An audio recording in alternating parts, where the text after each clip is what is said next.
All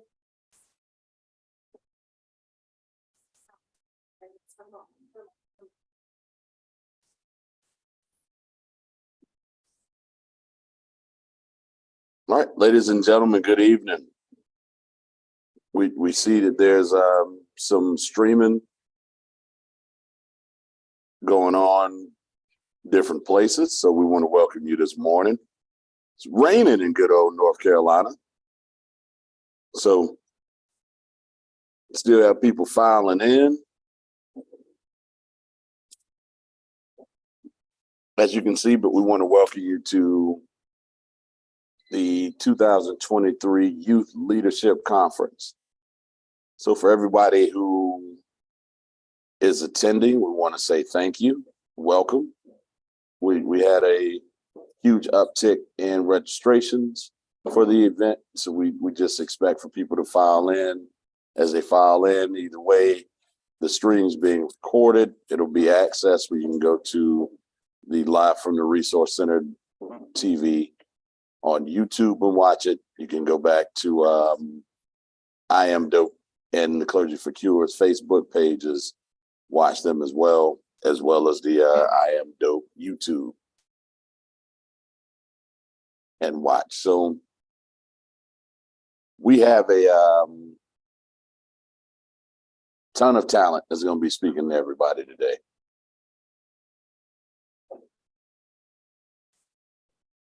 And we're going to introduce the first one here in just a moment. We have esteemed speaker Harry Reaves. They'll be starting today.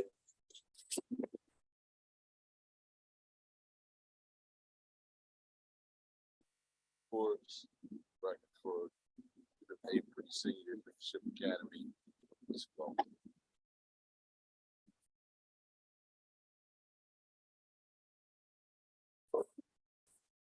So good morning, everybody. Good morning, good morning, good morning. And before we bring on Brother Harry Reaves to get everything open and started, just want to say thank you to all who have jumped on. I know we still got some filing in on the social media platforms and joining us. And thank you for all that's in the Zoom and our panelists. Just a brief introduction. Those that may not know, I am Benjamin Free. I am the co-founder, vice president of Clergy for Cures, which I don't like to use the word nonprofit. I like to use for-purpose organization, where myself, along with the good pastor, Reverend Tanya Reeves, we co-founded in 2021. And we organized it just to kind of be a solution to some problems. You know, a lot of times we put Band-Aids on a lot of the social issues around us and never address the wounds. So therefore, we decided in the midst of everything that was going on with the murder of George Floyd and other social unrest, we decided to organize together and bring folks together to address some of the wounds of these social ills. And so we're doing that work and trying to continue to address those issues in society. So you can go to the Clergy 4cures.org page and just check out some of the things we're doing. But in that, as an offshoot, in honor of my late father, Kenneth A. Free Sr., we started the Kenneth A. Free Senior Leadership Academy, where we're trying to work with young men, some may label at risk, but just in those skills of leadership development to prepare them to be the future, to lead and be contributors to their community. So that being said, I'm just thankful to be here. Looks like we're ready to get rolling. I'm getting the nod. I heard the Academy Award music saying that I'm running out of time. So let me introduce our first presenter this morning. Brother Harry Reaves, who was born in Greensboro, North Carolina, graduated from the Walter Hines Page High School, where he was an athlete and received a basketball scholarship to Francis Marion University, where he graduated with a BS in biology. And after graduating, He had a professional basketball career overseas for about 6 years, where he played in Canada, Spain, Portugal, Holland, Mexico, South Korea, and Qatar. Get the money. Where he assumed a leadership role on each team. After playing professionally, Harry became a store manager, where he excelled in the retail industry for 9 years. And while doing that, he obtained a master's degree in healthcare administration and accepted an invitation to the Alpha Beta Kappa Honor Society with a 3.5 GPA. And then in 2015, he began his career in the financial services industry with Mass Mutual. And the financial knowledge that he learned from the leadership at the local office was always something he wanted to know during his days as a professional basketball player. So entering the arena as a federal benefits counselor in 2016, Harry continues to share this financial knowledge to assist each of his clients. And his clients range from professional doctors to lawyers and various small business owners to nurses and social workers. All right, he's even beginning to work with some professional athletes. So Harry is licensed to work in North Carolina, Florida, Tennessee, South Carolina, Virginia, Maryland, DC, Delaware, Georgia, and Oklahoma, just to name a few places. And he is the proud father of two wonderful children. His son, Jonathan, attends High Point University, and his daughter, Catherine, is an aspiring athlete at High Point Christian Academy. And he is married to the lovely Reverend Tanya Reeves.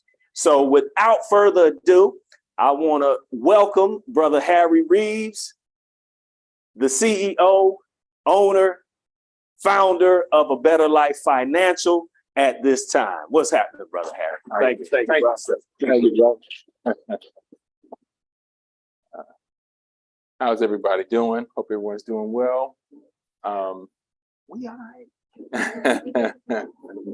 So what I wanted to talk about, how to navigate a successful career and the importance of ambition and perseverance.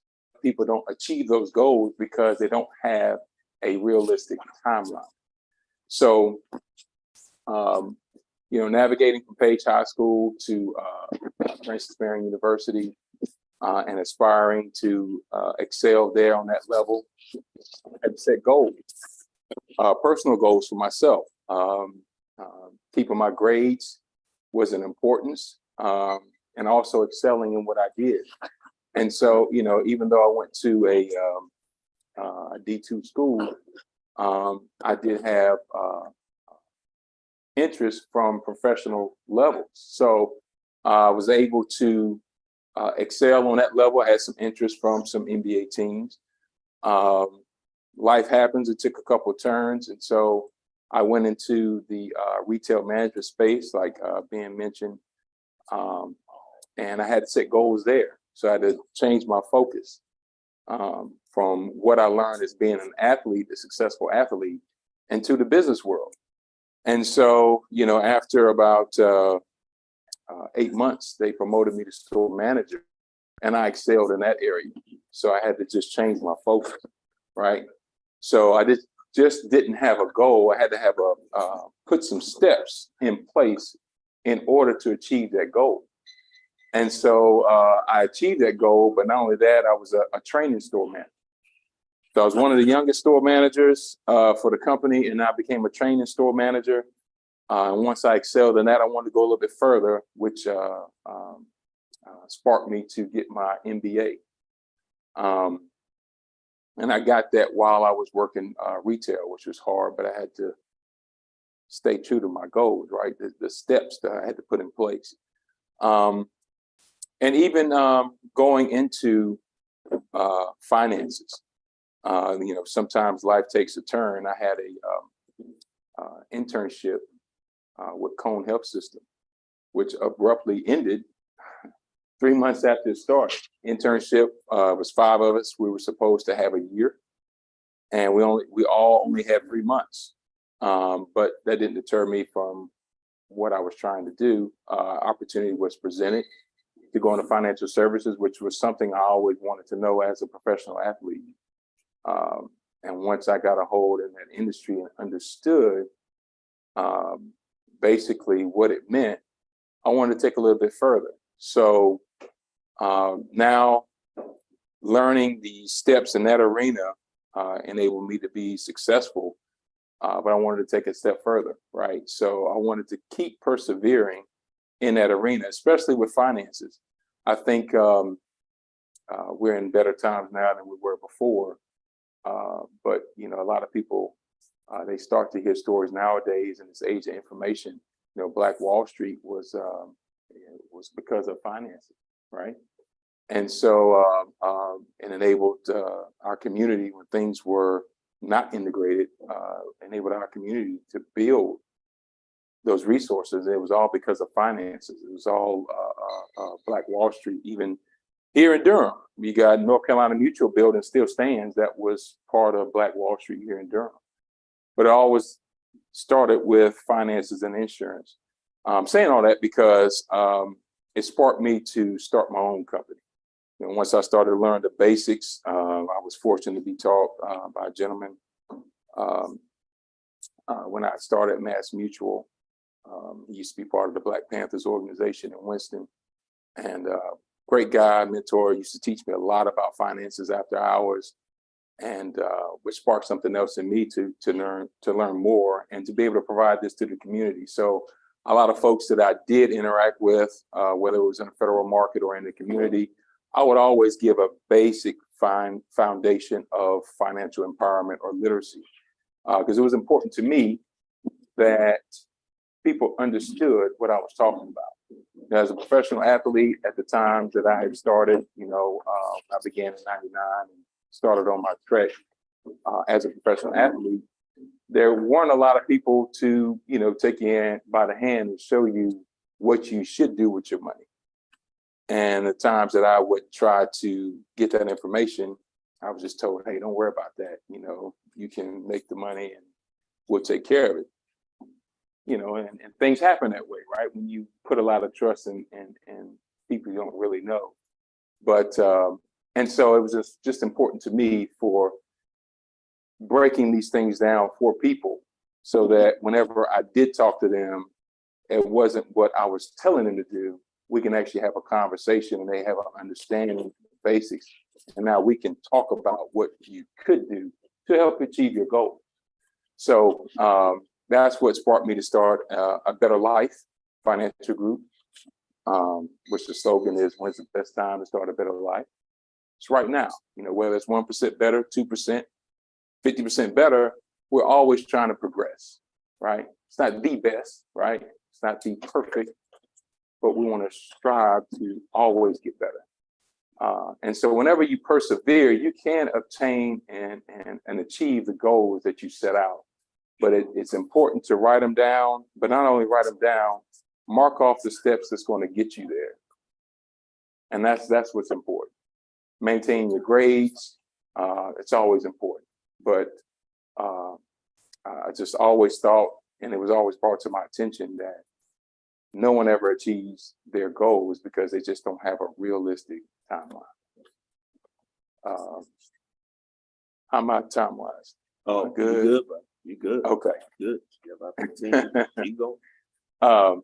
But to get back to what I was saying, so with A Better Life Financial Group, able to get that going. And I have a lot of people that I reach now because of the pandemic, everything being virtual. A lot of people have referred me out to a lot of different states. So I, Ben mentioned a couple, but I have clients all the way in California, some of them in the entertainment industry, from San Francisco to LA to Texas to Florida, New York, Michigan, all across the country.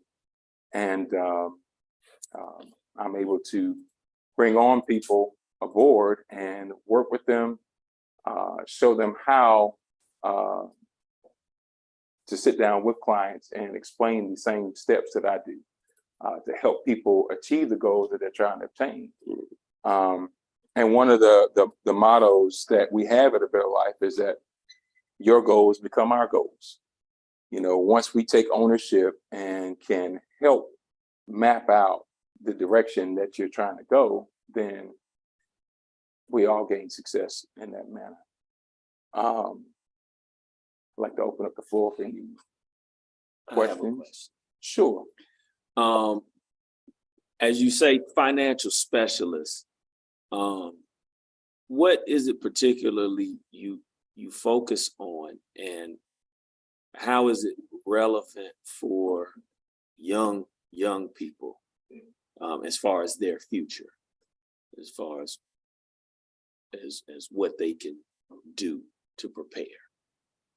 All right. But more so because you have this title ATFA. So Yes. So break down what that is and how that coincides, and then. So financial services is such a broad industry. You got a lot of people in that space. They deal with stocks and bonds and those types of things. And that's all dealing with the accumulation phase, right? A lot of us that are not retired, we're looking at this accumulation phase. And eventually, you know, everyone's got different goals on when they want to retire. But while you're climbing this mountain, whenever you decide to retire and stick that flag in and say, I'm retired, you got to know how to come down that other side of the mountain. And, you know, no one wants to go hiking and hire a guide that can help you get up to the top of the mountain, but they're not sure how you're going to get back down, right? So there's a lot of financial tools out there that can get you where you want to go. But if you don't have the expertise or the knowledge, and somebody throws you these tools, how are you going to know how to propel down this mountain, right? Mm-hmm. So a lot of people focus on the accumulation phase, which is nice. I focus on some of that, but I'm not into the whole stocks and bonds. I'm on the other side. So I do a lot of, there are a lot of tools that people can use to develop tax-free income. There are a lot of tools. Say that again. Say that again. What? Tax-free. Tax-free income. Right. That's big. All right. Keep going, my brother. Yeah, so there's some instruments out there that I show a lot of people, you know, whether they have a lot of money or not, that are given interest about 12 to 15% is tax-free without restrictions. So there's some instruments that when you make a certain amount of money, they won't allow you to use these tax-free instruments, but there are some out there that doesn't matter how much money you make, you can still use these instruments.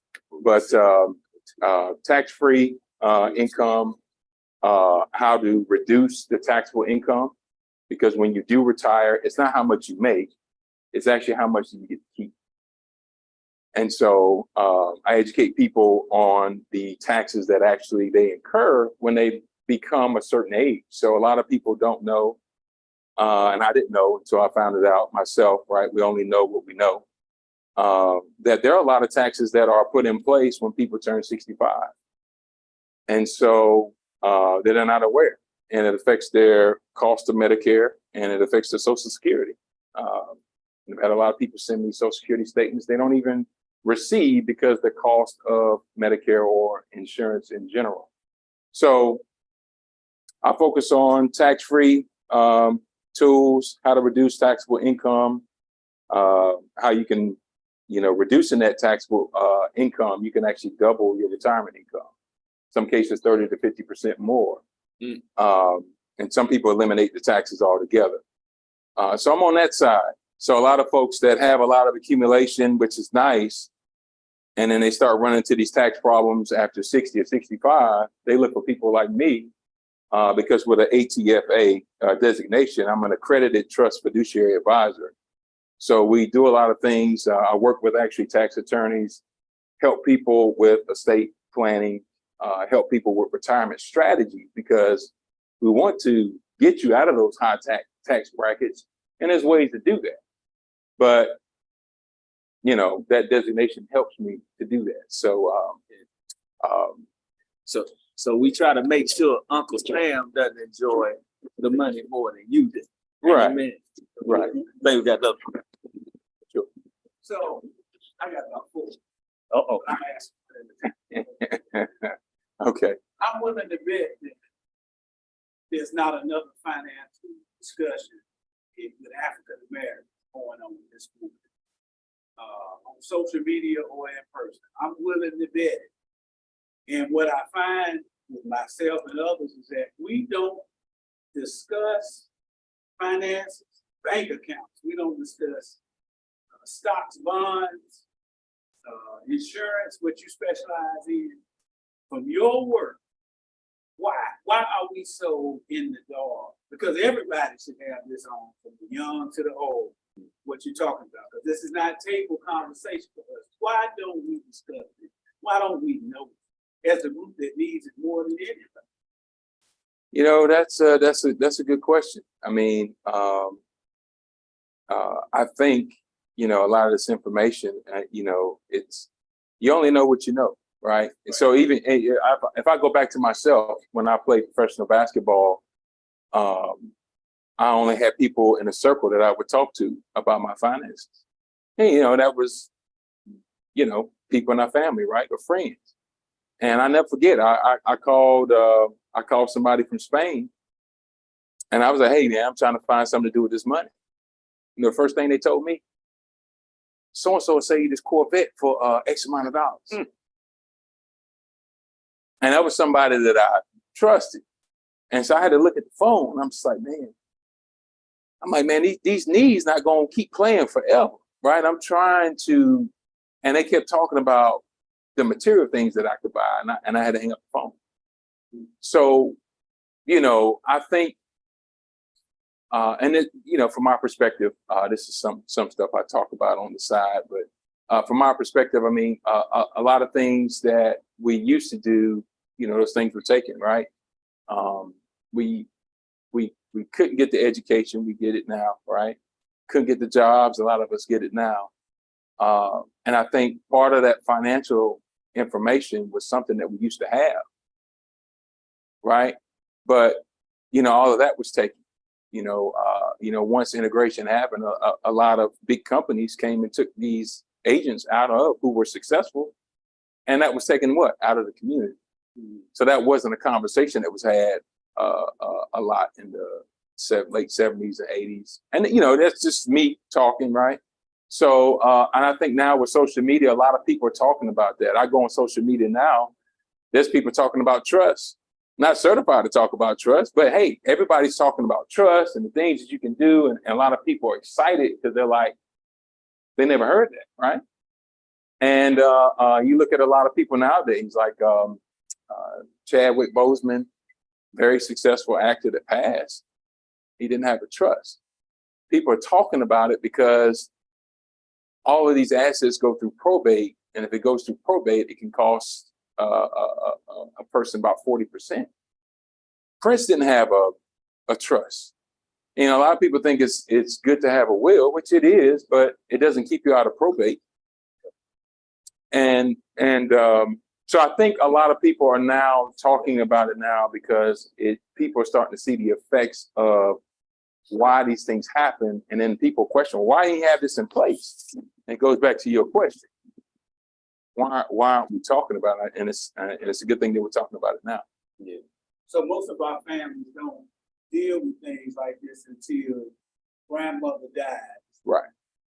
And now we're fighting over that which we don't even know about. Yeah.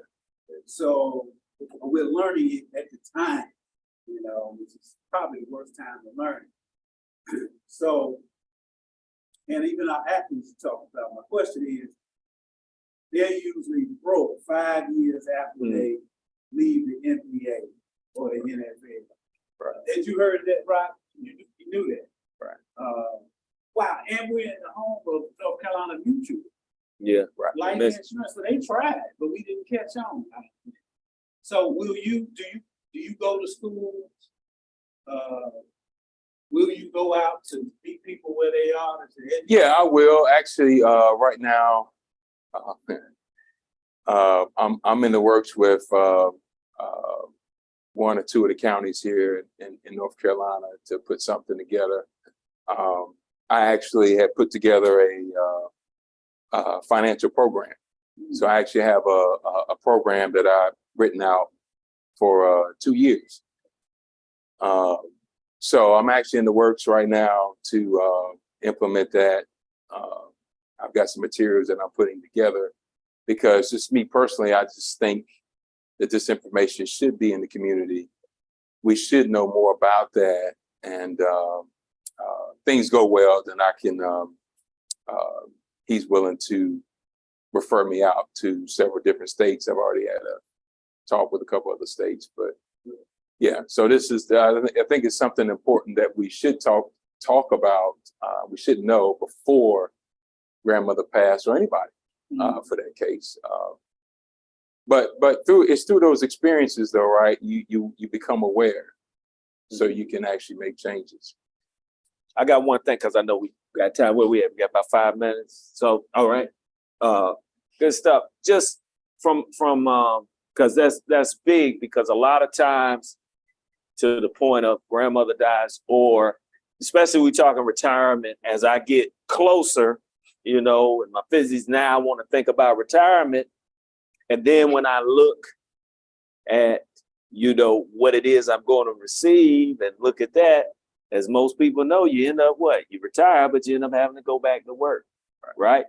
So it's key that these young folks get this conversation, so that that's their older self talking to the younger self now, saying, hey, you need to plan so that we're not stuck when we get older. But I'm gonna get off that stick. My last question, though, is entrepreneurially, how does it work? Because a lot of times we see the big name companies, but it's more of you kind of, and I know we're gonna get into Brandon later with Brother Graves, but working in this industry, what motivated you to say it's time to go out and start my company, my agency?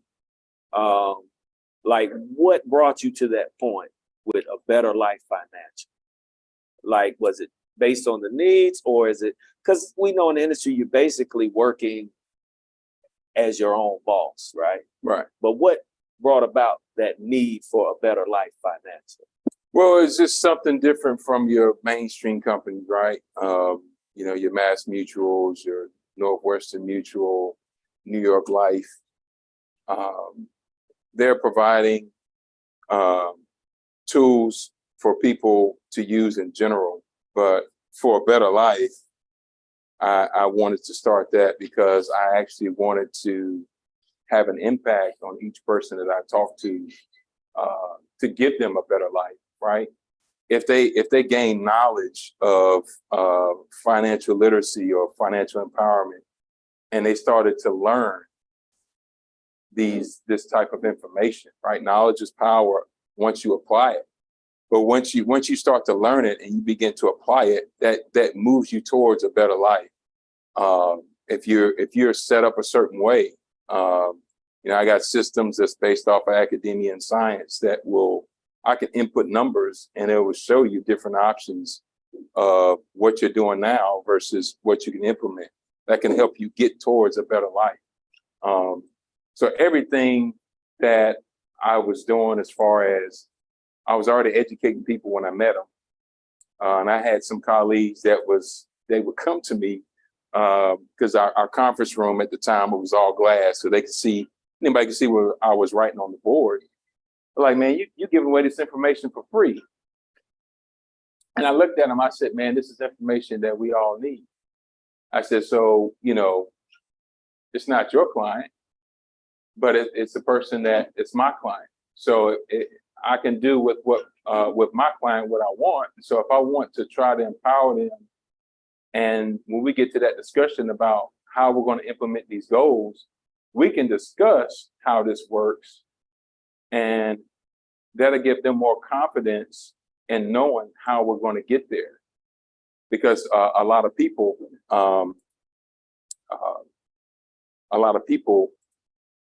get certain things that's recommended, and after a couple of years, they don't even know what's going on with that.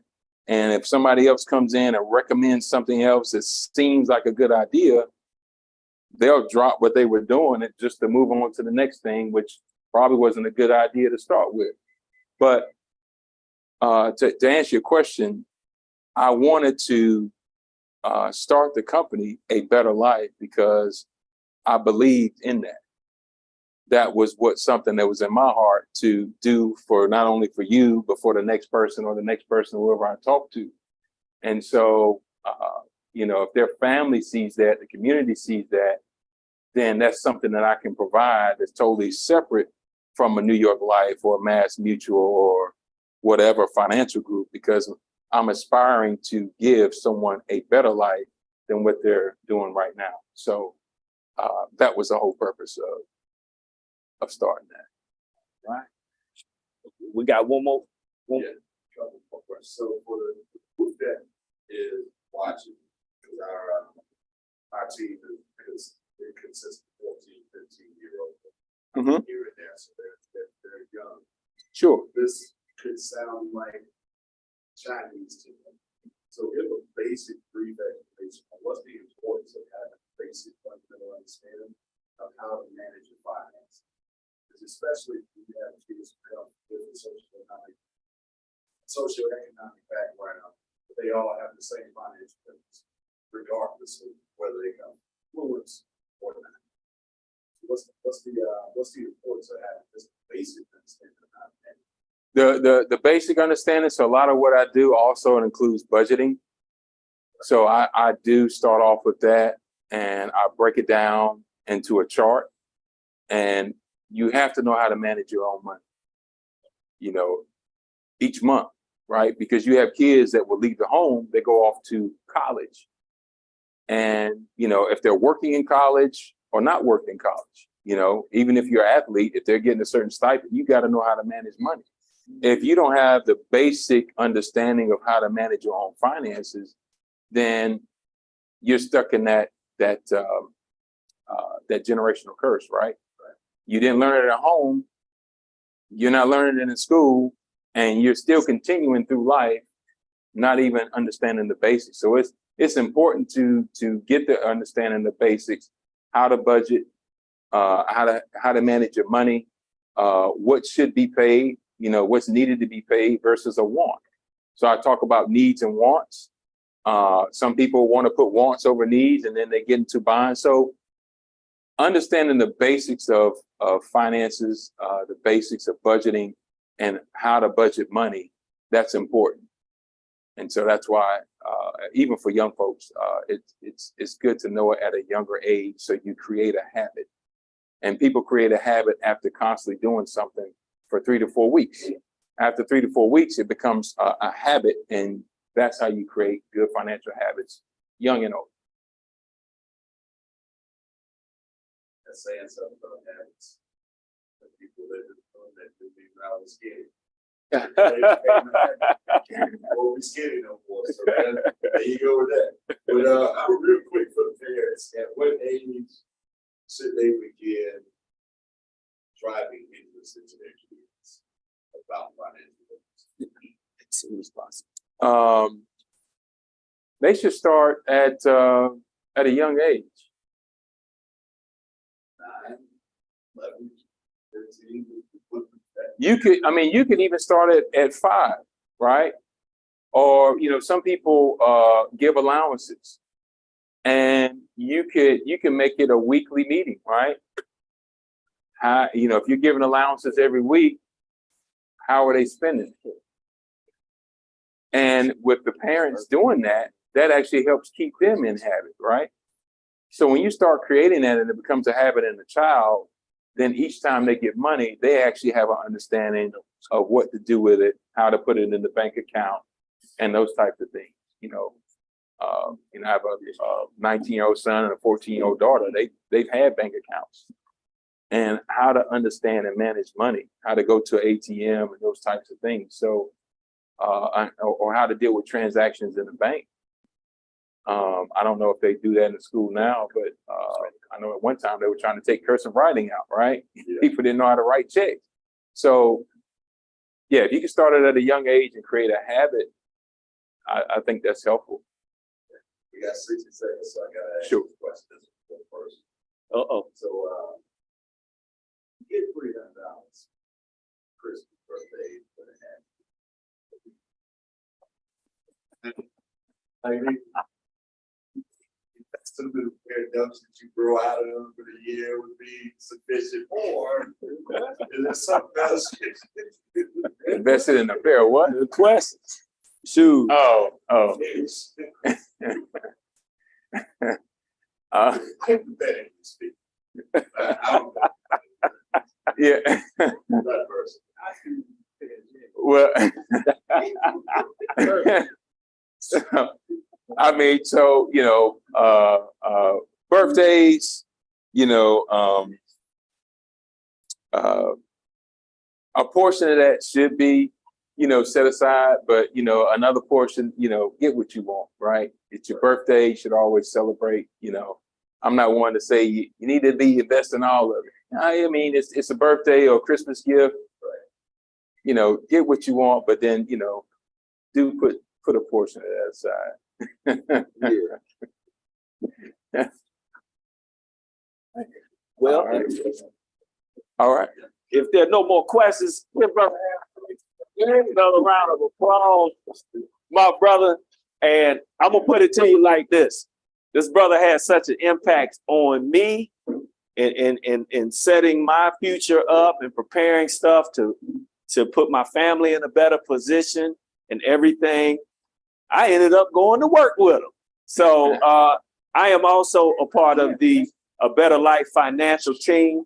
And one of the goals and visions is to bring more of these conversations to young people, because the key is you don't want to start and work and do so much and put so much into something and then not be able to enjoy your life after that, or enjoy the work and the effort you put into stuff.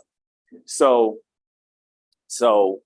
you want to have these conversations. And like I say, it has the fact that you're here, young folks online, young folks in the room, is the divinity of your older self telling you now, start preparing, because there's always something you can do, whether it's just learning how to save so that when you're ready to get out in the workforce or whatever, or you start your career, you have a nice foundation that you can start making moves and stuff to better your future and prepare for life after whatever you do, whether it be athletics, a specific career, or whatever. So thank you to Brother Harry Reaves again. All right. Up second, we were supposed to have Brother Malcolm Teasdale, but he's in Chicago right now, and they're having a lot of technical difficulties. So we're going to kind of switch things up, and we're going to bring our brother William McKee from McKee Mediation. Intermission. After we take a brief intermission. So just stay tuned, hold on, and then in about 5 minutes, we'll bring Brother Will McKee up to kind of speak about mediation and how it relates with the hip hop culture as we celebrate 50 years of hip hop. So we'll be back in a few minutes. Because he's on.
Success looks this.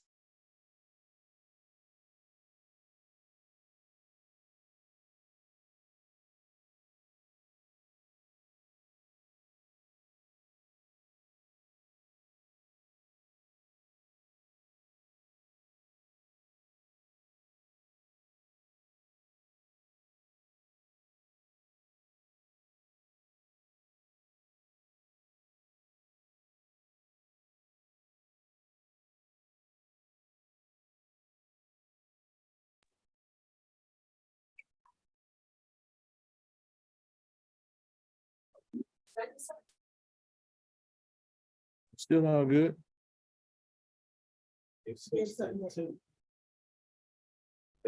need to go back to one?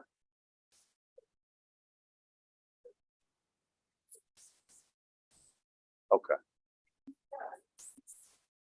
All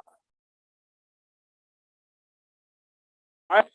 So as we told you, Brother Malcolm Teaser had some technical difficulty due to weather up in Chicago. So to fill in, we got Brother William McKee, who actually was able to come down and share a workshop on conflict resolution. So we're going to kind of jump back into that and kind of pick up on that. And we're going to kind of talk about conflict resolution and hip hop culture, how it all intertwines. So this brother about to come up, Brother Will McKee, is the CEO and founder of McKee Mediation. He is a certified mediator with the state of North Carolina. But he's also an educator, amongst many other things. So I'm gonna bring him forth right now to do what he do and talk about some conflict resolution and what we all love, hip hop. Go ahead. Thank you, Ben. And it's an honor and a pleasure to be here in the great city of Durham, North Carolina this morning.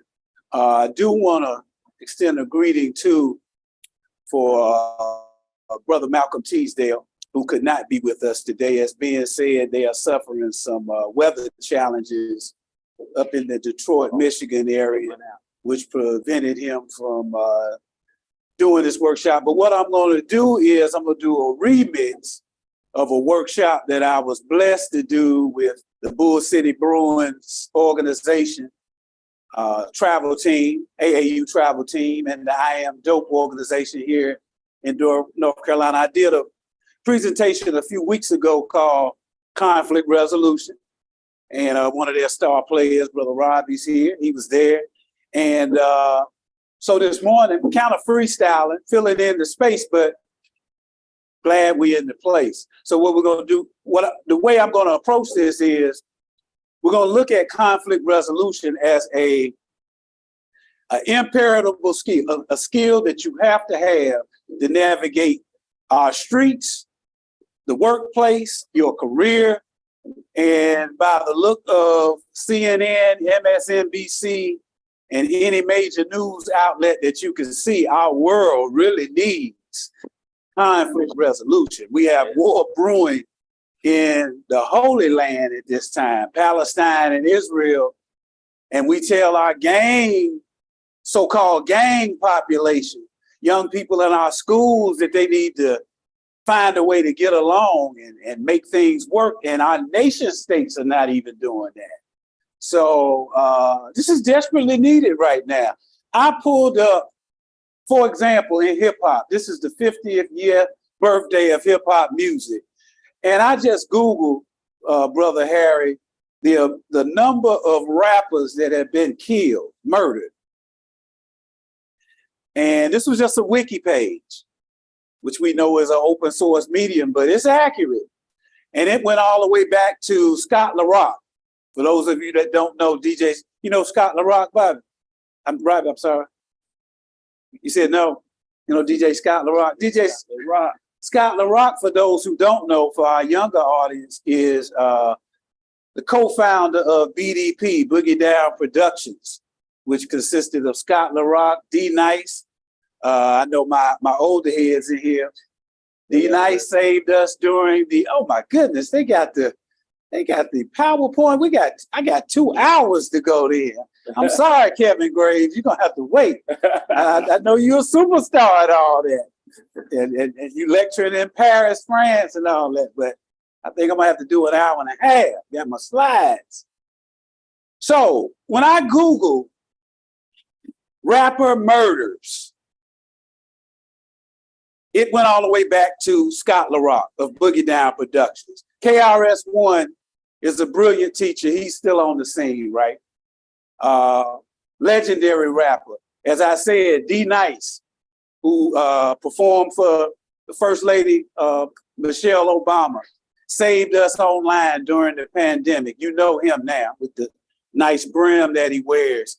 The point is, challenge me, has there ever been a music genre that has had the level of murders that rap music and hip hop has had? It's just an interesting Google that saddens me to my heart.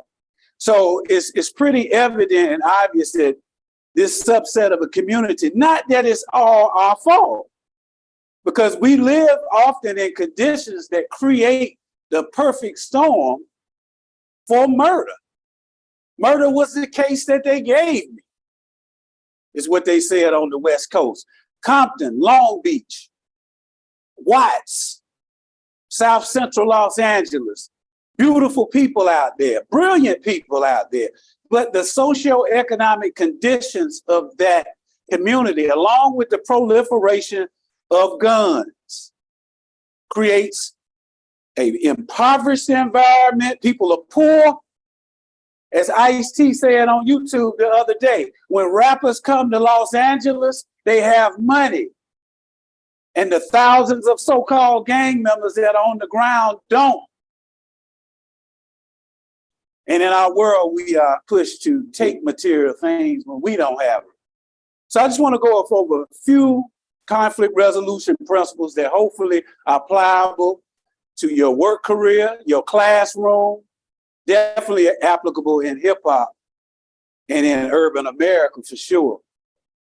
I do something called mediation. The group I have is McKee Mediation. It's called mediation. That word meta means to go beyond that second word. So mediation is the negotiation of two parties to get to a resolution. In mediation, they call that getting to yes. So Brother Harry just talked about insurance. Well, in vehicle insurance, for example, if you're in a car accident, your case may go to mediation. And for $300 an hour, that mediator will try to get the insurance company and the driver to a resolution or a settlement. Well, mediation is more personal. It says that you can't teach what you don't know, and you can't lead where you won't go. In other words, if it's not in you, you can't export it. You can't export what you don't have. I usually have a pitcher of water and I pour it into a glass and say, what's in this pitcher ends up being what's in that cup or what's in that glass. You got a half piece to give piece. So on a personal level, whether it be through prayer, whether it be through meditation, whether it be through improving your diet to calm your central nervous system, it takes a peaceful person to be a peacemaker.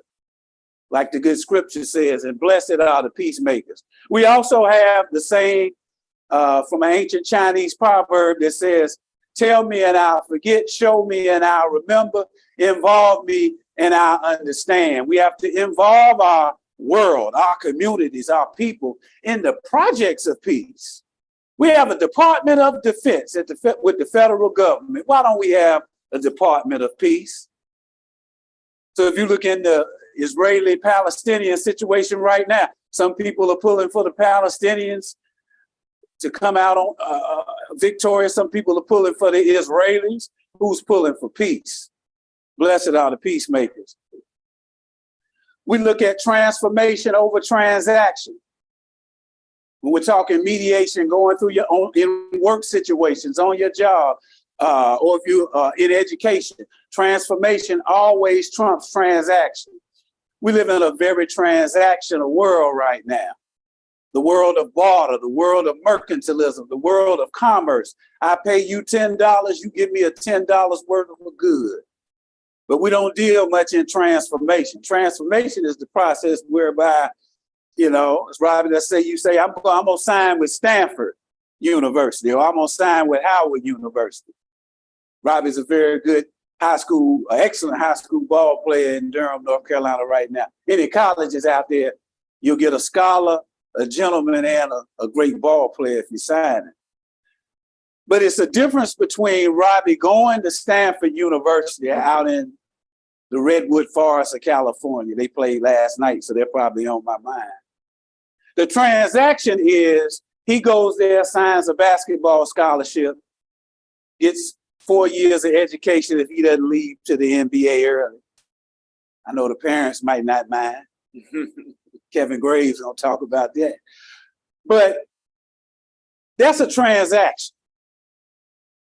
A transformation is when something at Howard University happened to Robbie there in a pedagogical sense, meaning he didn't just go through the university went through him.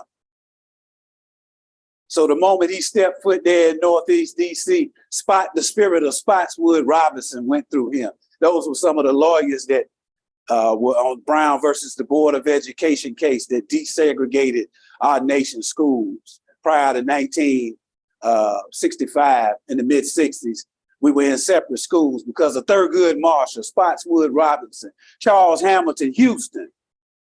We now have an integrated America, which gave this country, which was on a shaky foundation and a questionable mandate, the opportunity to be a great nation. So if Robbie goes to Howard and Howard goes through him, a transformation has happened. Then when he goes to the NBA or gets that nice corporate job or becomes an educator, he comes back to Howard and sows back into Howard students because he's been transformed. Wasn't just a transaction. These are prerequisites to good mediation.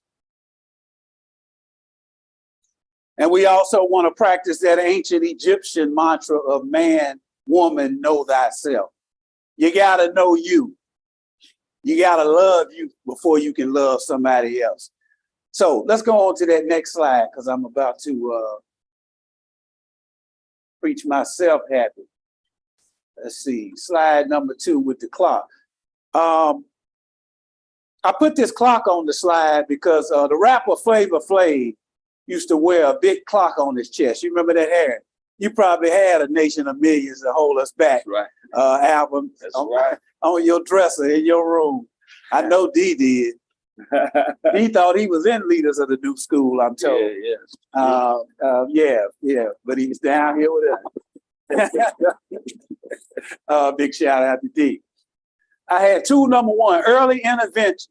It's best to address potential tensions as soon as they arise. So for a travel basketball team or any team or any couple, any relationship, any business partnership, mediation best practices would suggest you don't wait till that fire turns into a blaze.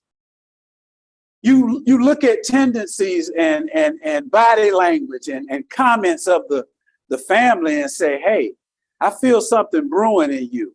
I was going to use the example of you guys with the Bull City Bruins of one teammate is shooting the ball every time they touch the ball. They don't even look to pass. Kind of like Ben when he's singing with a group. He don't even look to give anybody else the microphone. You got that teammate that's just thinking, hey, I've got to shoot my way into a 4-year scholarship. And I'm not thinking about Rodney.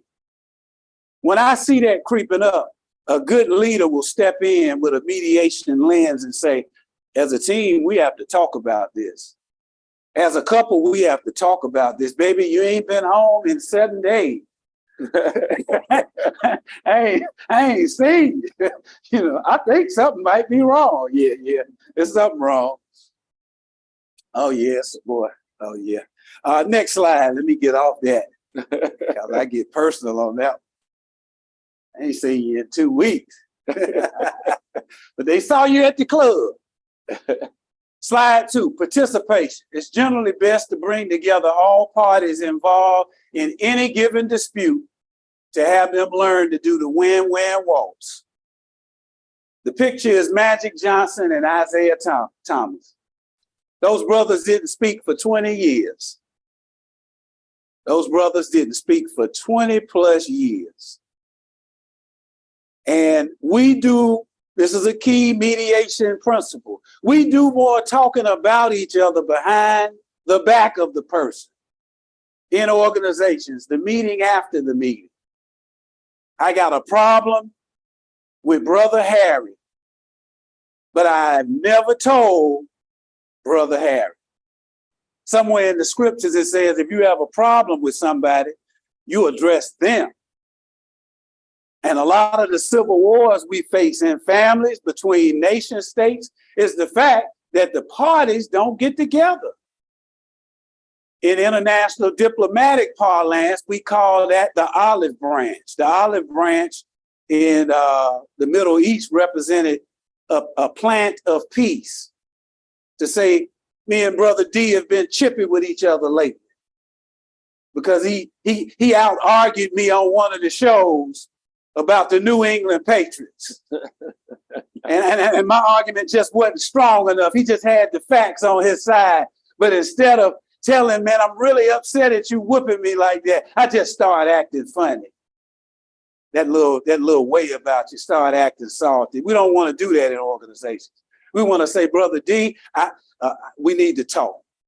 You're too good. Teach me to be better. Let's go to the next slide. And we're about done.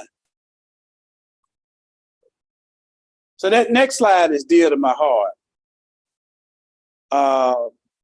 When I was young, me and my mama had beef. 17 years old, kicked out on the streets. See, back at the time, I thought I'd never see a face. Ain't a woman alive that could take my mama's place. Suspended from school. Those are the lyrics of Tupac Shakur, whose murder was just reopened. His murder case was just reopened last week. Speaking of those numerous hip hop murders, he talks about, I have a lecture that I do on elementary education and how it can destroy our youth, going back from Kwanzaa Kunjufu's book about the destruction of Black boys in school.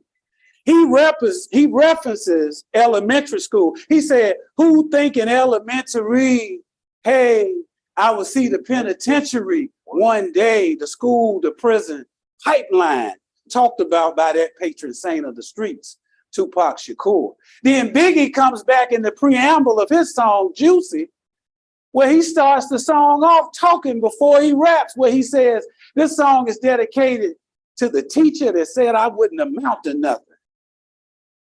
What teacher would go into that profession? But we know it's done all over the world. It's done all over the country. To that teacher who said I wouldn't amount to nothing, and to those people that called the police on me when I was just trying to make enough money to feed my daughter. It's all good, baby, baby. Tip 3, tools for resolving conflict. Identify with those who, even with guidance, cannot think in terms of the win-win. So if that teammate that wants to shoot all the time does not have if they're suffering from what we call cognitive dissonance, and they can only see their points leading to their college scholarship. Mediation principles suggest that a meeting of the team whereby we would educate that teammate. That studies show that if you're on a good team, your scholarship chances go up exponentially. Why? Because Duke University is not just looking for a good player, they're looking for winners. If you come from a losing team, your stock goes down, even if you're hitting 40 points a night. So that may be the win-win walks that we have to do with that teammate to say, hey, you may want to pass the ball because UCLA is looking at assists as well. If you're jacking the ball up every time you touch it and you're not making assists, then your stock goes down. The win-win walk suggests that if all 5 of us on the court touch the ball, all 5 of our opportunities go up. You thought you shooting every time was your ticket in. It's actually hurting you. There's a famous book in mediation it's out of Harvard University by Fry. It's called Getting to Yes. Every mediation conference, which is what they call a mediation meeting, it's called a conference. With the traffic accident all the way up to family court mediation. The book is called Getting to Yes. And you want to get both parties to yes. In a mediation conference, let's say this table is one side of the opponent, this table is the other side. I would do what they called in the Carter administration, President Carter, they termed the title shuttle diplomacy. I would go to this group and say, what's the 3 points you want? Leave this group and say, what's the 3 points you want? Then I'll get to yes on maybe 2 of those that we could all live with. And did I have a final slide there? Okay. Tip 4. Keep the problem the problem. We argue positions, not people. We argue positions, not people. So if I could transport myself back into time and have Death Row Records in a mediation session with Bad Boy Records, probably the first thing I'd do is show them that the media was profiting off of their disagreement. A couple magazines that I won't name because I don't need them trying to find me. I mean, not that they would, but that the media was profiting off of their inability to resolve that conflict. Then I would attempt to get the focus of the disagreement off of Bad Boy personally and off of Death Row personally. And say, well, what is the position that we're disagreeing about? Sometimes people don't even know. It's like the end of that movie Life. You remember at the end of the movie Life when Eddie Murphy's character is sitting there with Martin Lawrence and they say, we've been beefing all these years. What were we upset about again? They don't even remember. Sometimes it's just personal. And if we could get those 2 record labels to say, hey, the longer we're alive, the more shows we do, the more longevity we have in this industry, both of our financial lives improve exponentially. If we die in the hail of gunfire, then we both lose. Getting to yes through keeping the problem, not the person. So just to recap, conflict resolution is essential in the workplace, in your personal life, in our nation, and in our world. And I'll close just by saying we have a world right now where the tipping point or decisions are being made by gunfire.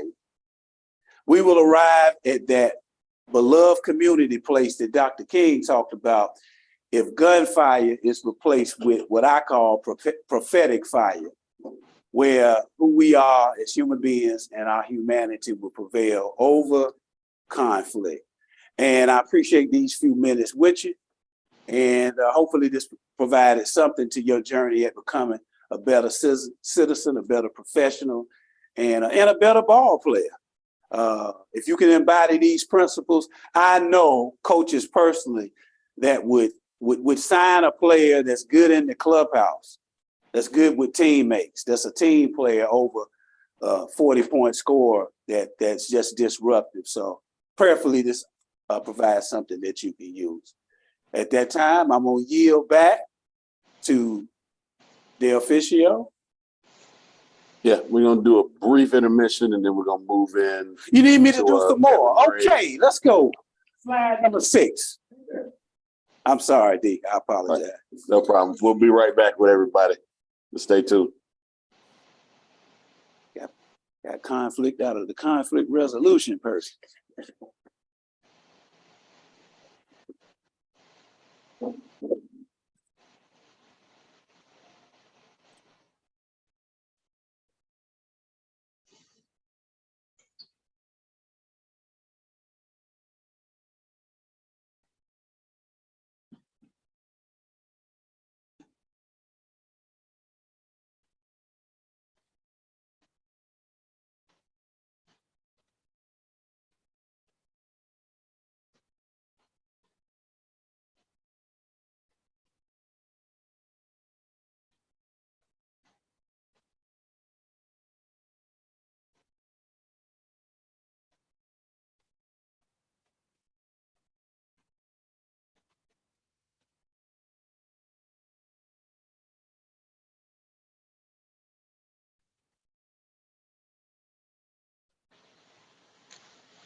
They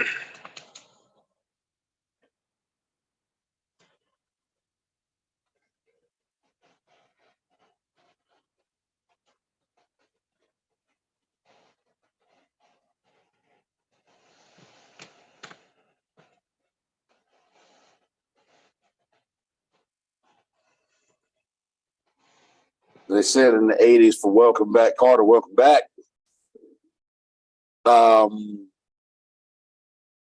We want to bring in the last speaker of the day. Good man, much like the other speakers we had today. Malcolm not showing, that doesn't mean he's not a great man. Malcolm was a great speaker. All the speakers are invested in growing youth and opportunity and showing youth how to be able to stand on their own 2 feet and create opportunity. And this is one of the reasons why I wanted to bring him in, because he's shown that he can do that, much like the other speakers. Kevin is an advocate for service work in youth education. Page Pirates have completely run this building today, by the way. I just want to make sure I point that out. So we got a Page Pirate with I Am Dope, Page Pirate with K.A. Free, Page Pirate and Harry Reaves. We accept McKee as a Deadly Panther, and we got an esteemed Page Pirate and Kevin Grace, but he is also a former UNCG student or alumni. So as we say at UNCG, the real blue and gold. But we'll leave that for another day. So he's a UNCG graduate. He's introduced into Kappa Alpha Psi. I'm probably saying that wrong. I'm not a Kappa, but he did cross some family of mine. So he's volunteered for the Fisher House Foundation while serving in the U.S. Air Force. 2009, he founded the esteemed Carolina Diamonds, which is an AAU basketball team aimed at providing education to underserved youth. He had 3 players go to the NBA from that organization. He's also played a significant role in establishing 4 scholarships at UNCG and almost singularly responsible for the Black homecoming at UNCG. He serves as a member of the Athletics Campaign Committee for Like the Way initiative, and today primarily manages NBA players through his company, which is SWG Consulting. So I don't know how much more justice I could do it, but ladies and gentlemen, please give it up and your attention to our last speaker for the day, Mr. Kevin Grace. How's everybody doing? Can you guys hear me? Yeah, we can hear you. All right. First of all, I would, like to say thank you. It's an honor to be able to speak to young people and speak life into young people, because all of us were sitting where you are once in our lives, and we were listening to people with experience, people who were bringing information and trying to solidify mentorship for us as we matriculated through life and tried to grow as humans. Just to give you a little bit about my background, when I was a student at Page High School, 15-year-old sophomore, I lost my mom to breast cancer, and life changed for me. So my dad was a train mechanic for Amtrak Norfolk Southern, and he had to work 3 or 4 jobs just to keep our 4 kids in the household going. When my mother passed, we had a 12th grader, a 10th grader, an 8th grader, and a 6th grader, with my father being a single parent. So I didn't have a lot of mentorship other than church of other people that could come in and teach me about life. As I started going after high school, got to college, college was a place where you start to see people who are administrators, professors, some of my older fraternity brothers. They were able to mentor me and help guide me to where I am today as a 52-year-old professional. The first thing I want to talk to you guys about when it comes to personal branding is a little awkward, because the main thing about your personal branding is not personal. It's group branding. Group branding is who you hang around, who you keep company with. If I have my own personal branding and I solidify it as a clean-cut guy, I'm not being ignorant, rude, disorderly to women, children, and elderly in public. I'm a person that always keeps my car clean. My driveway's always pressure washed. My lawn is always kept right. But everybody I hang around is rude and disruptive. They're dirty. They don't care about other people. They don't care what other people think about them. So they always say, never judge a book by its cover. I don't believe that statement. Every book shows you on the inside exactly what's on the outside. You're not going to read The Lion King and they put Aladdin on the front of the book. You're not going to read about Rumpelstiltskin and they put Humpty Dumpty on the front of the book. You're not going to read about Harry Potter and they put Star Trek or Star Wars on the front of the book. Whatever you see on the front of that book, physically, 99.9% of the time is what's in the book. So some of you young people have to realize, if you follow, I heard them talking about the rappers earlier. Let's think about the rappers in the gold teeth. If you want to be a systems engineer, if you want to be an accountant one day, my wife is a CPA. If you want to be a lawyer, if you want to be a doctor and work in the medical profession, you are what you look like. If you go through 8th grade, 9th grade, sophomore year of college, first year of graduate school with tattoos on your hands, tattoos on your neck, gold teeth in your mouth, dreadlocks trying to look like Lil Wayne, you're not Lil Wayne. You're not a rapper. You're trying to be a professional. And if you're trying to be a professional, you have to understand one word: conformity. You have to conform. You have to dress the part. You have to smell the part. Some people, when I talk to young folks, smell the part. Yes, if you walk into a public sector business interview for human resources for a Fortune 400 company, and you have on so much cologne that you choke everyone in the lobby, you don't smell good to them, even though you thought when you left the house and sprayed all that Old Spice on your neck and your clothes, you smell good to yourself. Just because it's good for you doesn't mean it's good for the group when it comes to conformity. So what I told you, I mean that. Always judge the book by its cover. First impressions are everything.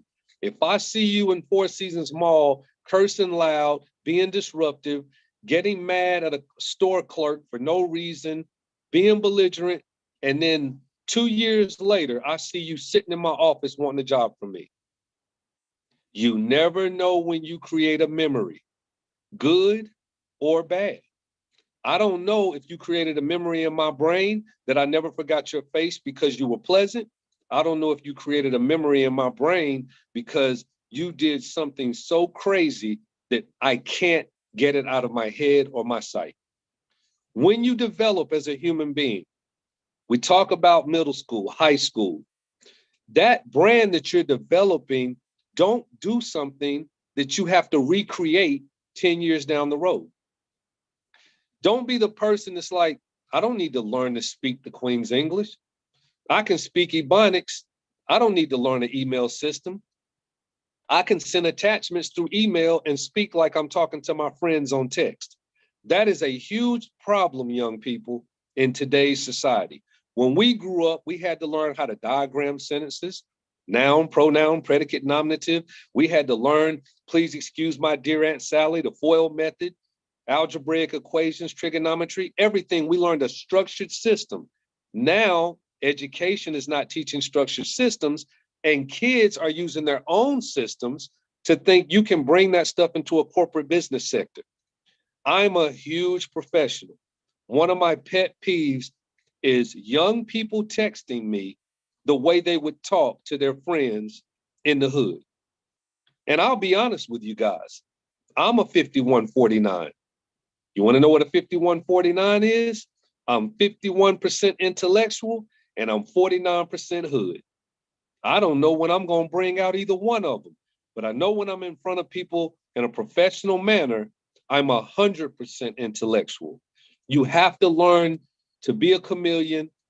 You have to learn when to use each tactic to read a room, to read a community, and to read every infinity group that you involve yourself in, whether it's Kappa Alpha Psi, Alpha Kappa Alpha, if you're a Mason or a Shriner, if you're in your church, you have to know where you are and how to present yourself everywhere you go.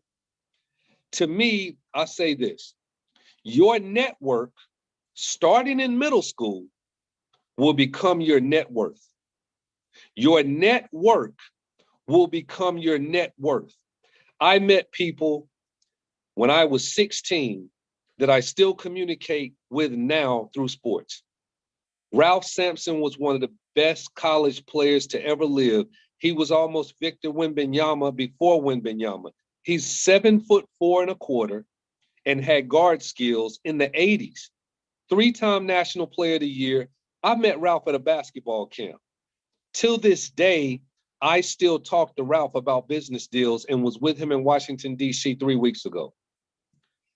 Kyrie Irving's father, Drederick Irving. Kyrie Irving's dad played at Boston University, left the school as their all-time leading scorer, went overseas to Australia where Kyrie and his sister Asia were born. That's why Kyrie has dual citizenship. And his father is best friends and grew up in the same building and housing project in the Mitchell housing projects in the Bronx as one of the greatest point guards to ever play in the NBA, Rod Strickland. An older gentleman named Tiny Archibald, Nate Tiny Archibald, grew up ahead of them in the Mitchell housing projects.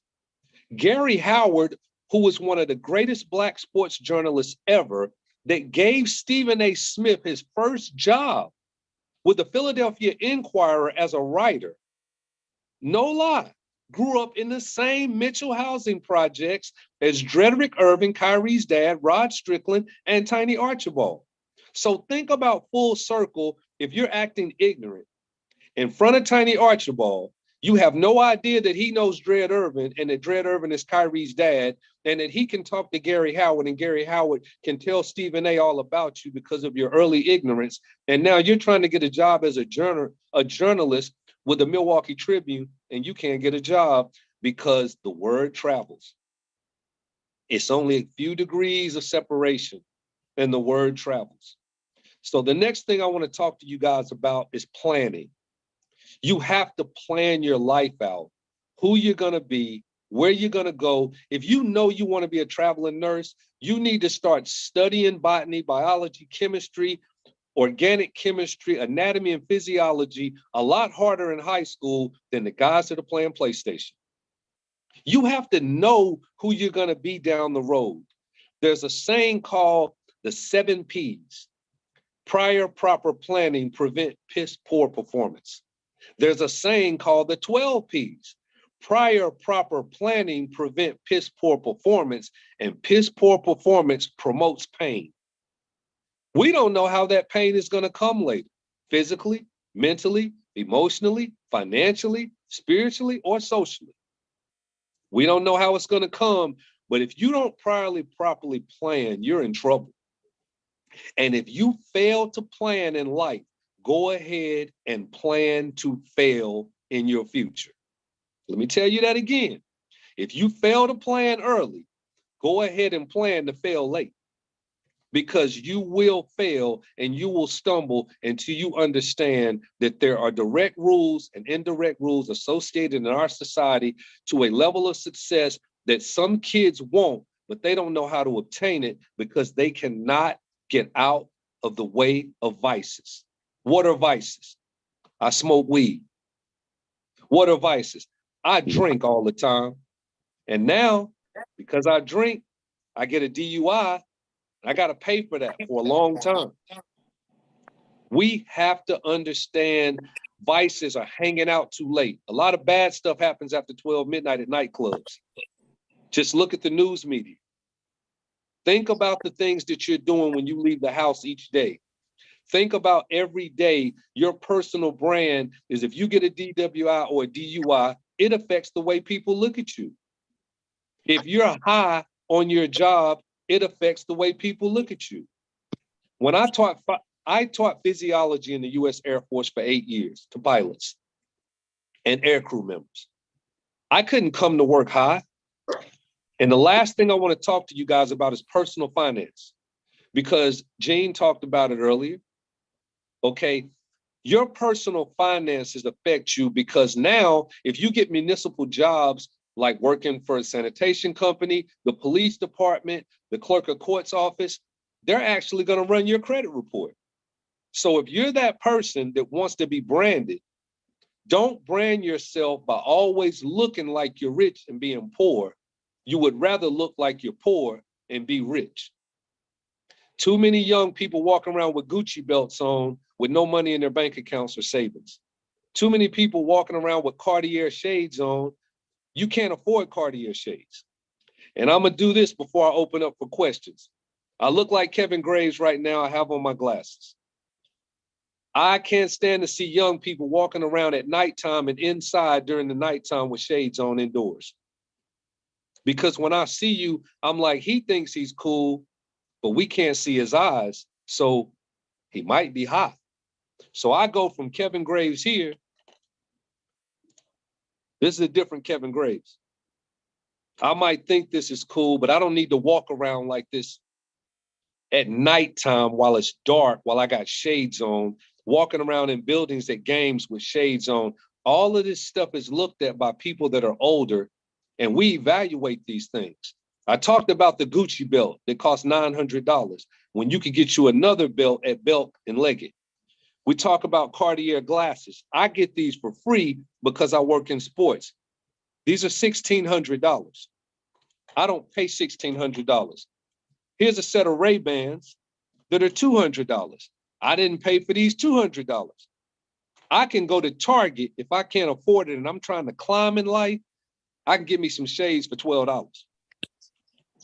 Chad Ochocinco said it best, and then I'm gonna open it up for questions. He said, I buy cubic zirconias. I don't buy diamonds. Jewelry don't make me look good. I make jewelry look good. So just because I'm a professional athlete doesn't mean I need Gucci, doesn't mean I need Yves Saint Laurent, doesn't mean I need Cartier glasses, doesn't mean I need a Gucci belt and Gucci sneakers when I'm in high school and can't even afford to pay for my own stuff to the prom. You're buying a Gucci belt, but asking your mom to fund your prom date. Think about what we're doing, people. And before I open up for questions, wisdom tends to grow with one's own direct proportion to one's own awareness of one's own ignorance. When you come to see that you are not as wise today as you thought you were yesterday, then you're wiser today. I'm going to repeat that. Wisdom, the wisdom statement, wisdom tends to grow with one's own direct proportion to one's own awareness of one's own ignorance. When you come to see that you are not as wise today as you thought you were yesterday, then you're wiser today. And maturity is incisive judgment, emotional balance, moral and spiritual rectitude, and acceptance of reality. And we live in a society today where a lot of people can't accept reality. We got high school seniors averaging 7 points a game at a public school, and their moms are telling them they're Division I players. They're not Division I players. There's 44,000 seniors in America that start at every high school every 12 months trying to get 686 spots for Division I. 44,000 seniors just in America trying to get 686 spots every 12 months. Your branding won't get you there.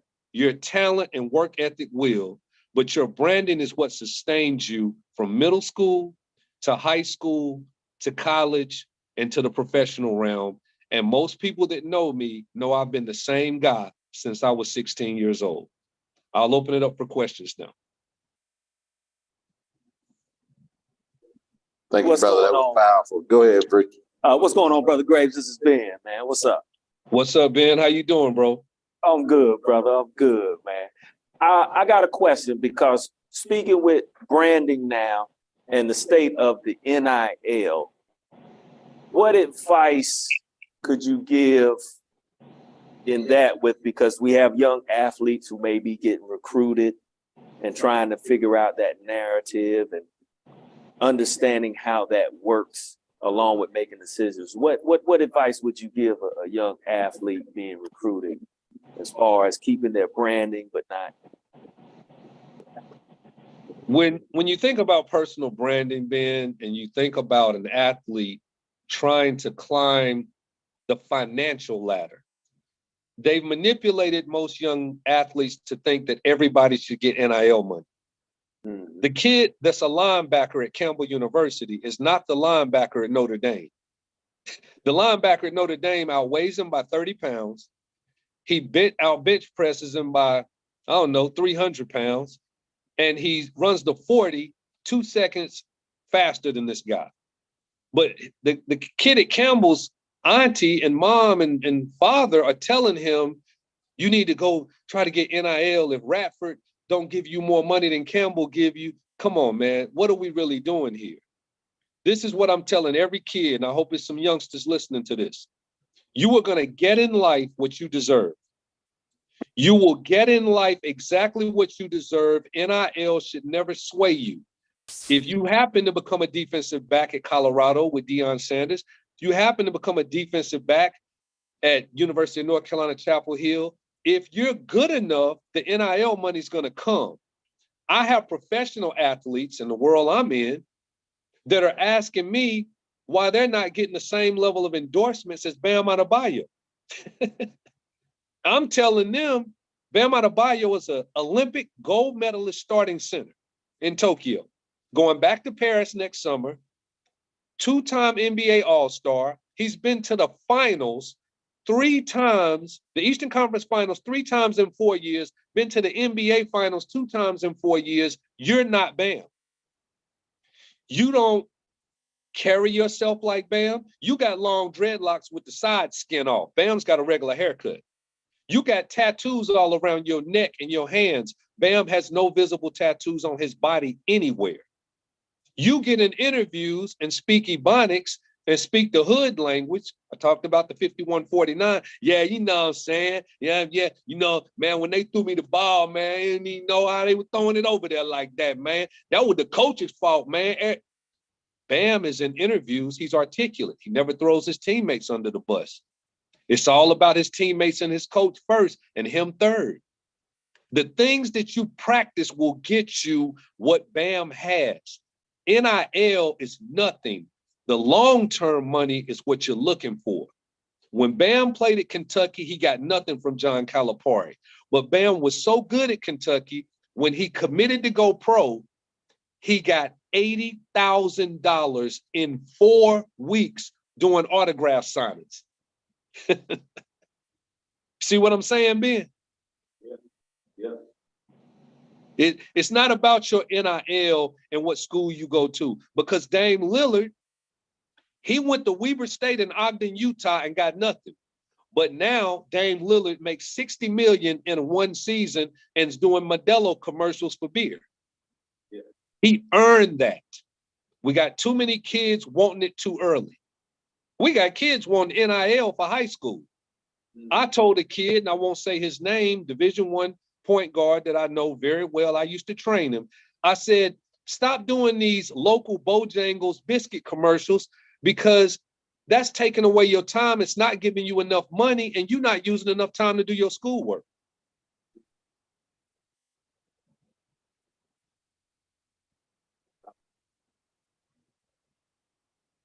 Any more questions?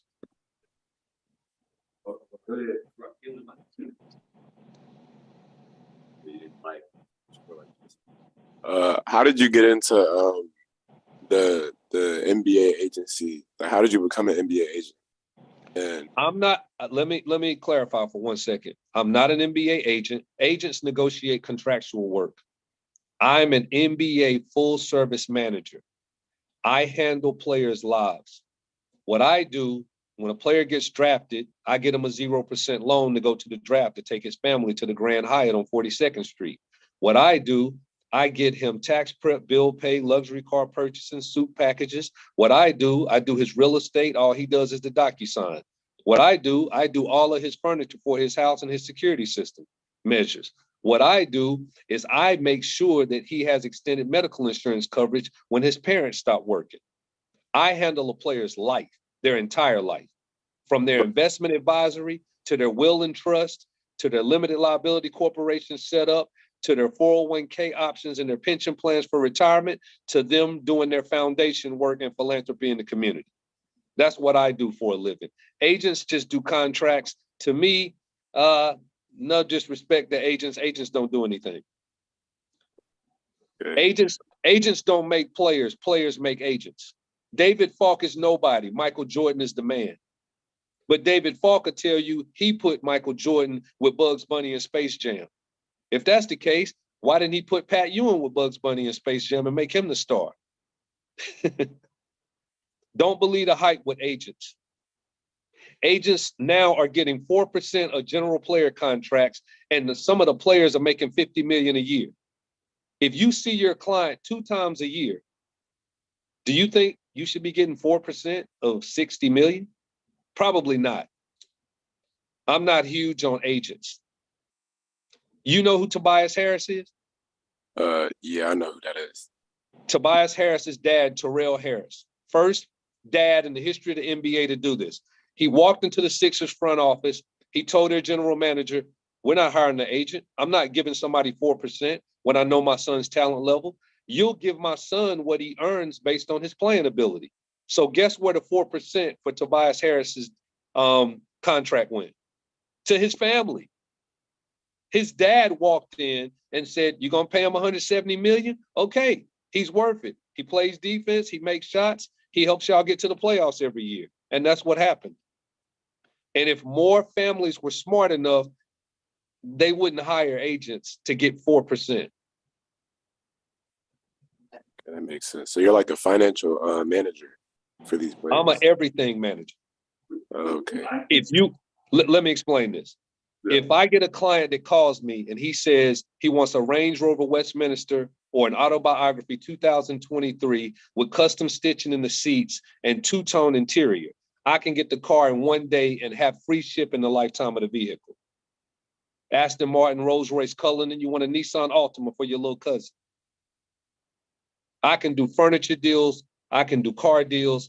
I know all the real estate brokers in every state where there's an NBA team. And I can get them free lifetime shipping of that car and Kentucky Derby tickets to the Phillies and Stallions party, the trifecta, and the Derby that day in the Turf Club. I've been doing this a long time.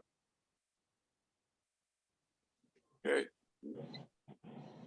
So I got a question for you, Kev. So there's a saying that I have with him, and just so people know, Kevin and I have not had all of these philosophical conversations yet. We've had a few, but not all of them. One of the sayings that I have for my organization, and I've taught my kids, is talent gets you only as far as character will sustain. Right. Could you talk a little bit more about what you did as an AAU coach and how you taught that to your group to help a lot of the guys from your group? And if you want to name them, you can. Oh, okay, I will. I'll tell you. I will start by saying I was an anomaly and people did not like me. When I had Harry Giles, Hendon Hooker, Ty Graves, all these kids at 9 years old, I had a couple kids come to the tryout with cornrows. I'm old school because I was not trying to build athletes to play the game. I was trying to build athletes to play life. So when I told some of the 9-year-olds, don't come back until you cut your cornrows off, because I don't have time for kids who have time to sit and get their scalp greased for 4 hours on a Saturday. I don't have time for kids who care more about their hair than they do about camaraderie, teamwork, group cohesion, and making it one day. I will say this, the parents that I had, they listened, they cut all the kids' hair, and I used to tell them, when we go on the road, you can ask Harry Giles, Hendon Hooker, Bam Adebayo, Dennis Smith, Theo Pinson. You can ask Aaron Wiggins. Ask them all. You cannot bring PlayStation. You cannot bring an Xbox because we are going on a business trip. We are going to Pittsburgh to win Pit Jam Fest. We're going to Dallas, Texas to win the Dallas Shootout. We're going to Orlando to win the national championship. And because the kids saw me invest in them, I didn't just buy uniforms. I bought dress clothes. Every kid that played for me had this. We showed up at AAU Nationals for opening ceremonies. I told my kids, if you don't learn how to tie a bow tie, you can't play. You don't learn how to tie a Windsor knot and a standard knot and a necktie, you won't play. A lot of the parents thought I was half crazy back then, but now they think I'm a genius because some of the kids that wouldn't listen, that failed to be structured in my program, I don't want to even tell you what some of them are now. They left the team, they quit my team, they didn't want to play. I don't know why my son can't have his PlayStation in the room. He doesn't, listen, man, there's 10 other AAU organizations in North Carolina. He can go play somewhere else. I don't need him. And no matter what, if a kid left my program, it's okay. Brandon Childress played for me for 2 years and didn't start. When I had 2 kids leave my organization, Brandon Childress became a starter and went on to Wake Forest University and scored 1,400 points and had 400 assists in the ACC. Brandon Childress is in Munich, Germany right now, left yesterday playing professional basketball. Randolph Childress, his dad is the greatest Wake Forest player probably ever, was a better player in college than Tim Duncan, and his dad let me coach his kid. He didn't call me, why Brandon got to wear his hair like this? Why Brandon can't bring his PlayStation to the hotel? Why Brandon can't have tattoos on his body and play for you? My parents let me be a man, let me coach my kids as men, and that's why all of my kids became successful. The kids that quit, and I'm not playing for Kevin Graves, I'm not doing that. They went on, and some of them are not as successful today. Does that help? Yeah, You got to learn to follow rules. go ahead. You got to learn to follow rules. You got to learn that the rules mean something. You got to learn that if a man is telling you, I'm paying money to buy all of y'all suits, I'm paying money. One thing I did with my diamonds, and I'll say this, I never let them stay in anything less than a 4-star hotel. I had to go back and forth with my wife with it for a while. Kevin, why do we have them in the Gaylord Hotel in DC? Kevin, why are you putting them in the Vdara Hotel in Vegas? Kevin, why are they staying in the Four Seasons in New York? I did that to teach them excellence. Now, Bam Adebayo said, Coach, you remember when we was 12 and you had us in the Gaylord? He was like, man, I had never seen nothing like that in my life. But now I stay in stuff like that every time I go on the road with the Miami Heat. I was training their minds for where they were going and where they were headed. So don't get mad at me because you can't bring your PlayStation when I got your son staying in the Four Seasons, the JW Marriott Marquis, the Vdara, and the Gaylord. I think we had a question. So as I think we had a question. yeah, we got a lot more in common than we've already established, brother. Trust me. When you said that, you should have seen what my wife's face looked like. When you said you went back and forth with your wife. So trust me, we got a lot more in common. Go ahead. Who got No, I thought there was a question, but it was a that hand clap. Yeah. Oh, we got one more. We got another question. Hold on. No, Okay. hold on. Okay. Hold on. We got. I can't hear him. Is he speaking up? Oh, I'm about to speak. How do you feel about NBA players like Jordan Clarkson and Dennis Rodman and Montrezl Harrell who wear their hair and have like tattoos showing over their body, but they're able to like perform? No. Performing and maximizing monetary gains is two different things. Performing and just playing for a team is one thing. Montrezl Harrell, I don't care if he wears his hair long. He wasn't one of my AAU kids. He grew up in Tarboro, North Carolina. I love Montrezl's game and I love how hard he plays. But check this out. He will never get the Jordan brand deal that Bam has. He will never get the PSB underwear deal that Bam has. He will never get the Flow Water deal that Bam has. He will never get the JBL headphones deal that Bam has. You see where I'm going with this? Yeah. Yeah, you can have your player contract, but this is a once in a lifetime opportunity to maximize Bam making 32 million this year. Why can't he make another million off the court? Bam's gonna have children one day, hopefully. Don't you want to maximize that extra 2.3 million a year for your children's future? So you can put that in some Roth IRAs, some fixed annuities, some bond evaluations, so your kids can take that 8 million and 32 years from now, your daughter says, Daddy, that 8 million that you put away for me in 2023, now it's 2056. My goodness, Daddy, I didn't know it was going to be 13, 14. No, now it's 52 million, depending on how it was invested. Using the extra, Bam has an unbelievable real estate portfolio that I have him in. What if he's not getting the extra? How does he build the real estate portfolio, the fixed annuities, and the life insurance initiatives? He needs the money to pay those premiums every 12 months, right? I'm not in Montrez's business. I'm not in Jordan Clarkson's business, but I can honestly tell you, Allen Iverson was one of the greatest players to ever play. Should have got Jordan level endorsement. Did he? Did he? No. Did he ever get any commercials? Do you know any major commercials that Allen Iverson was ever on? Did you ever see him on a Modelo beer commercial like Dame Lillard? No. Did you ever see him on a State Farm commercial like Chris Paul and Steph Curry? No. No, no, no, no, no. And did you know that when he left the NBA, he was broke? One of the greatest players ever, flat broke. With 5 children and a divorce. His children were still young, so what happened, they actually, through his divorce decree, let his wife get half of money that was in escrow from a Reebok deal that somebody did without telling him. He can't touch the rest of the money until he's 55, but they gave his wife half of it because she's sitting there with 5 young children and no income. With an iconic husband who had braids, tattoos everywhere. They say he would go to cities with his entourage, buy out the mall, and leave the clothes in the hotel.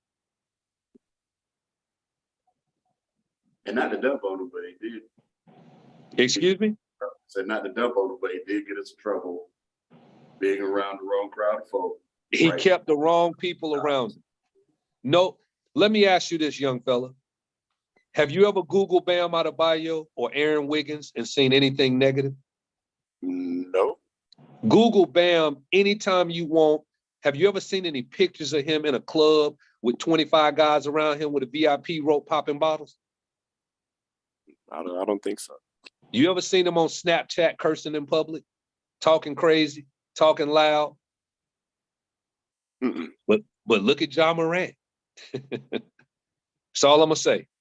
Look at what you're asking me and look at the guys who look like that. How many clean cut guys have you ever seen do what Ja did? Name one. Name a Tim Duncan or a Steph Curry or a Ray Allen that you saw out here doing what Ja did, waving guns, acting like he a rapper, in the club, popping bottles, throwing champagne on people. Kevin Porter Jr., did you just see that one? Yeah. What about James Harden? He does that. Yeah, but is James Harden one of those people who maximized what I just told you? No. If James Harden was the scoring champion and scored more points in certain seasons than anyone in the NBA, shouldn't he have high-level Chris Paul endorsements? Yeah. Why doesn't he? I'll tell you why. Because the endorsers are scared of his cornrows and his crazy beard with corn in the beard from eating. That's why. They don't want to see that stuff. They want professionalism. I understand. So you're saying Melo Ball and Brandon Ingram aren't as marketable as Bam Adebayo? Never. Never will be. Okay, that makes sense. Now, a person like LaMelo Ball, they love him because they can sell the jerseys to the kids and the bobbleheads. So a company like Puma, they'll come in and do a shoe for him because they're going to capitalize on a player like that. Okay. But he'll never get the multiple layered endorsements that these other guys get. He'll never leave his career and get $50,000 of speaking engagement to do TED Talks and stuff like that. Does that make sense? We got one more question. Yeah. Hi, Kevin. This is Sharifa. I have a question about mentorship for the leaders and the coaches that are out here. Is there a way to connect with you and to get some of your wisdom? Oh, sure. How would they do that? Like, you know, you're one person, you're super busy. But how are some of the other coaches that are coaching like AAU teams, things of that nature, get some of your philosophies and start doing that with their teams? Sharifa, you've known me since college. I'm an open book. I'm an open book. I am in Montgomery, Alabama, in a hotel suite, about to go to Tuskegee University homecoming in 2 hours because it's the 75th anniversary of our Kappa chapter down here. And when D told me it was something that could affect the youth and help transform youth and let me talk to the youth, I'm not wearing this suit to the tailgate, but I put this suit on so that kids can see professionalism never stops. High levels of professionalism never stop. You don't need to have custom suits like me. I didn't get custom suits until I was over 45 years old and I had discretionary income. Before then, it was Men's Warehouse for me. It was S&K. It was K&G. I was getting the 3 suits for $300 sale. Just like Chad Ochocinco, suits don't make me look good. I make suits look good. Right. So for me, I am willing to talk to people who are willing to reach out to me. Just like I'm willing to do this on Zoom, I'm willing to talk to coaches. I've talked to hundreds of coaches over the years. Some were receptive. Some were like, man, I can't make my kids cut their hair. Well, you never gonna be the #1 AAU team for 3 years in a row like I was. When I started my AAU organization, nobody knew Bam Adebayo. He was a 12-year-old that could not catch. He was a 6'7", 13-year-old that literally could not catch the ball. Everybody was talking about Seventh Woods, Quay Parker. Nobody talked about Dennis Smith. They invited Seventh Woods out to Colorado Springs to the USA Under-15 national team. I begged the coach to invite Dennis Smith out, wouldn't even invite him. So part of the lesson that I would tell coaches is I never had a starting lineup for the Carolina Diamonds because I didn't know Jeremy Harris was going to go to Buffalo and take University of Buffalo to the first ever second round NCAA tournament game in history and got that new coach the job at Alabama right now. He got that job because of Jeremy Harris, a Greensboro kid. I didn't know Zoe Tyson would go to Fort Collins, Colorado and play for Colorado State. I didn't know Dennis Smith Jr., when he was 14, would end up being the player of the year, the freshman of the year in the ACC. See, in life, you treat them all the same. And part of these coaches' problems is they try to create superstars at a 12 and 13-year-old level. No such thing. Nobody's a superstar at 16. Right. Everybody should have the opportunity to start. Everybody should have the opportunity to humble themselves like Dennis Smith did with me on certain days and come off the bench. Certain days, Khalil Sykes came off the bench. Certain days, my own son, Ty Graves, never played favorites with him. I was playing Bruce Brown, who just won the NBA championship with the Denver Nuggets, Terrence Mann, who plays for the Clippers, and Christian Wilkins, who plays for the Miami Dolphins now. I was playing them in Orlando, Florida, in a semifinal national championship game against the BABC Bengals. And I kicked my own son off my bench. I told him, go sit in the stands. You don't want to defend and you want to talk back? Go get off my bench. No favorites. And a lot of these coaches get caught up into these sneaker deals with Under Armour and, hey man, we'll give you EYBL money, but you gotta play Ty over 7. We'll give you some Under Armour money, but you gotta make sure Bam get 18 shots tomorrow. See, I never compromised. So a lot of the coaches that call me, they might not hear what I'm gonna say. Cause Ben and Gene and D, all of y'all that know who I am, no filter. To the grave. He ain't lying either.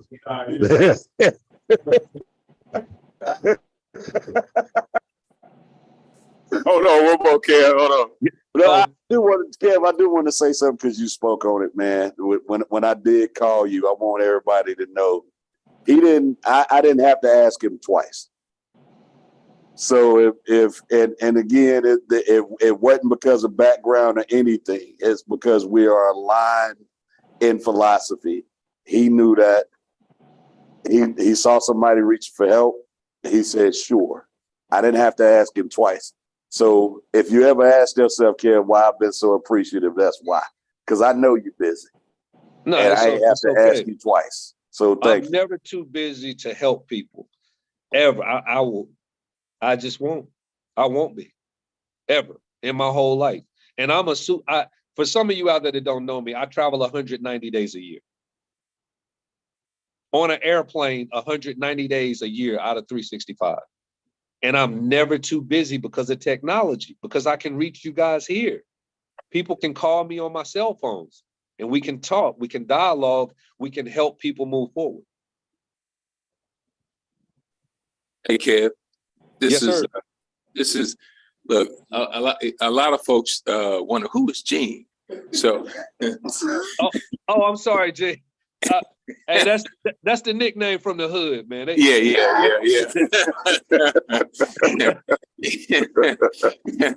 You represent before, but yeah, that's all good. Yeah. So you made a lot of good points. I never got a chance to see you coach. I actually coach the same way. Because I had the same problem with my son. But anyway, we'll go down that road. But you know, it's you mentioned we all have had that. Yeah. You mentioned the pain earlier, and there's two pains in life, right? It's the pain of daily discipline or the pain of final regret. And when you choose the pain of daily discipline, right? You got to make sacrifices. No doubt. And when you make sacrifices and you make that a habit to focus on what you want to do, then things get accomplished, right? You accomplish these goals. True. And when you talked about your journey and what you were doing with the kids and what you're doing now, what made you make the transition from where you were with coaching to refocus to be the NBA manager that you are now? Well, I'll say this. When I got out of the U.S. military, this is how the managerial thing happened for me. A lot of people thought I got lucky because when I got out of the military, had a fraternity brother named Mike Rowan. He was doing what I do in football with the NFL guys. He was with Pro Sports Financial with Jeff Rubin and those guys. And when he left them, he branched off, started his own company called Capital Management Group, was looking for somebody to start a basketball division. And he was like, who in the world knows everything about basketball? Me and Mike, we literally played like youth travel ball together at the Central Y downtown Greensboro when we were 9 years old. William Turner, who owns Boss Hogg's restaurant, Sean Brown, who was a running back at Grimsley, Ethan Albright, who went on to play in the NFL, we all played youth basketball together. So he calls me and he's like, listen, I want somebody to run a basketball division. You're the only basketball expert I know. Literally hired me with no resume, no cover letter, no interview. This is a true story. I was coaching varsity girls basketball at Greensboro Day, and I was a PE teacher that year at Greensboro Day, 5th through 8th grade. I leave, I start doing this work, and as I studied the industry while I was in it and started making some good money, I said to myself, okay, Kevin, are you going to take your money and buy material things, buy a bunch of cars and do stuff, jewelry and watches? Never owned a Rolex. The only watch I've ever owned in my life is a Tissot that Bam got from the NBA as a rookie that he gave me. I don't believe in jewelry, don't believe in just out going crazy with money. So I took my money and started my own AAU team with my own money. After we started winning, now Kyrie Irving, who I was affiliated with at the time, and his father Dredd sponsored my Diamonds as a ghost sponsor, and nobody ever knew it. Kyrie put my team on his Nike allotment. My kids were getting the EYBL KDs before the EYBL teams were. And I never talked about it.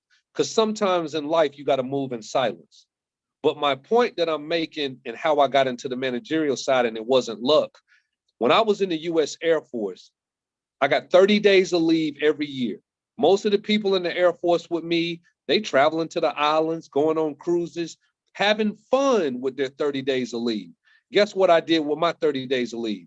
I came home, worked Fred Whitfield and Michael Jordan AU camp, came home, worked Gennaro Pargo camp in Little Rock, Arkansas with him and Joe Johnson, came home, Fayetteville, Arkansas with them as well, came home, go to work Mike Finley and Jawan Howard camp at Moody Bible College in Chicago. See, my network became my net worth.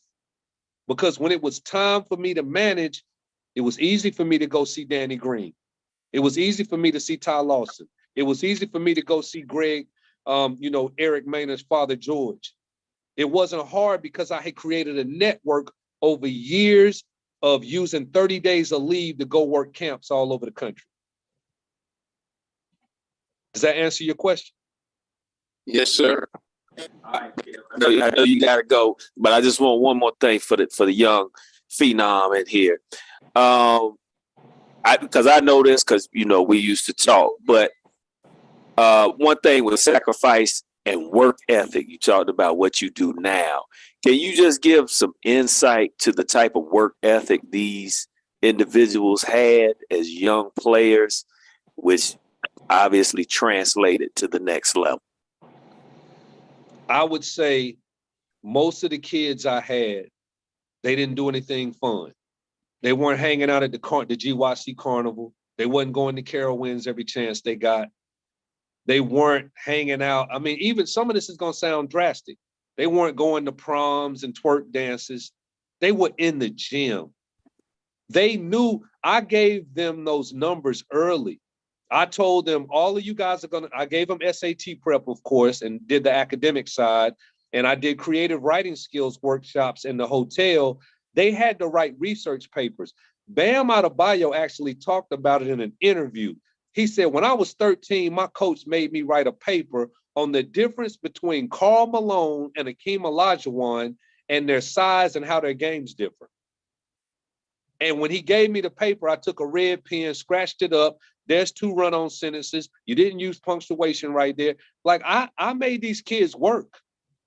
You're not playing video games all day. And I also told them it's 2 types of people in the world. It's people that want to play video games, and it's people that want to be on a video game and be themselves. If you do what I tell you, you'll be on the NCAA game your first year in college. And every one of them did it.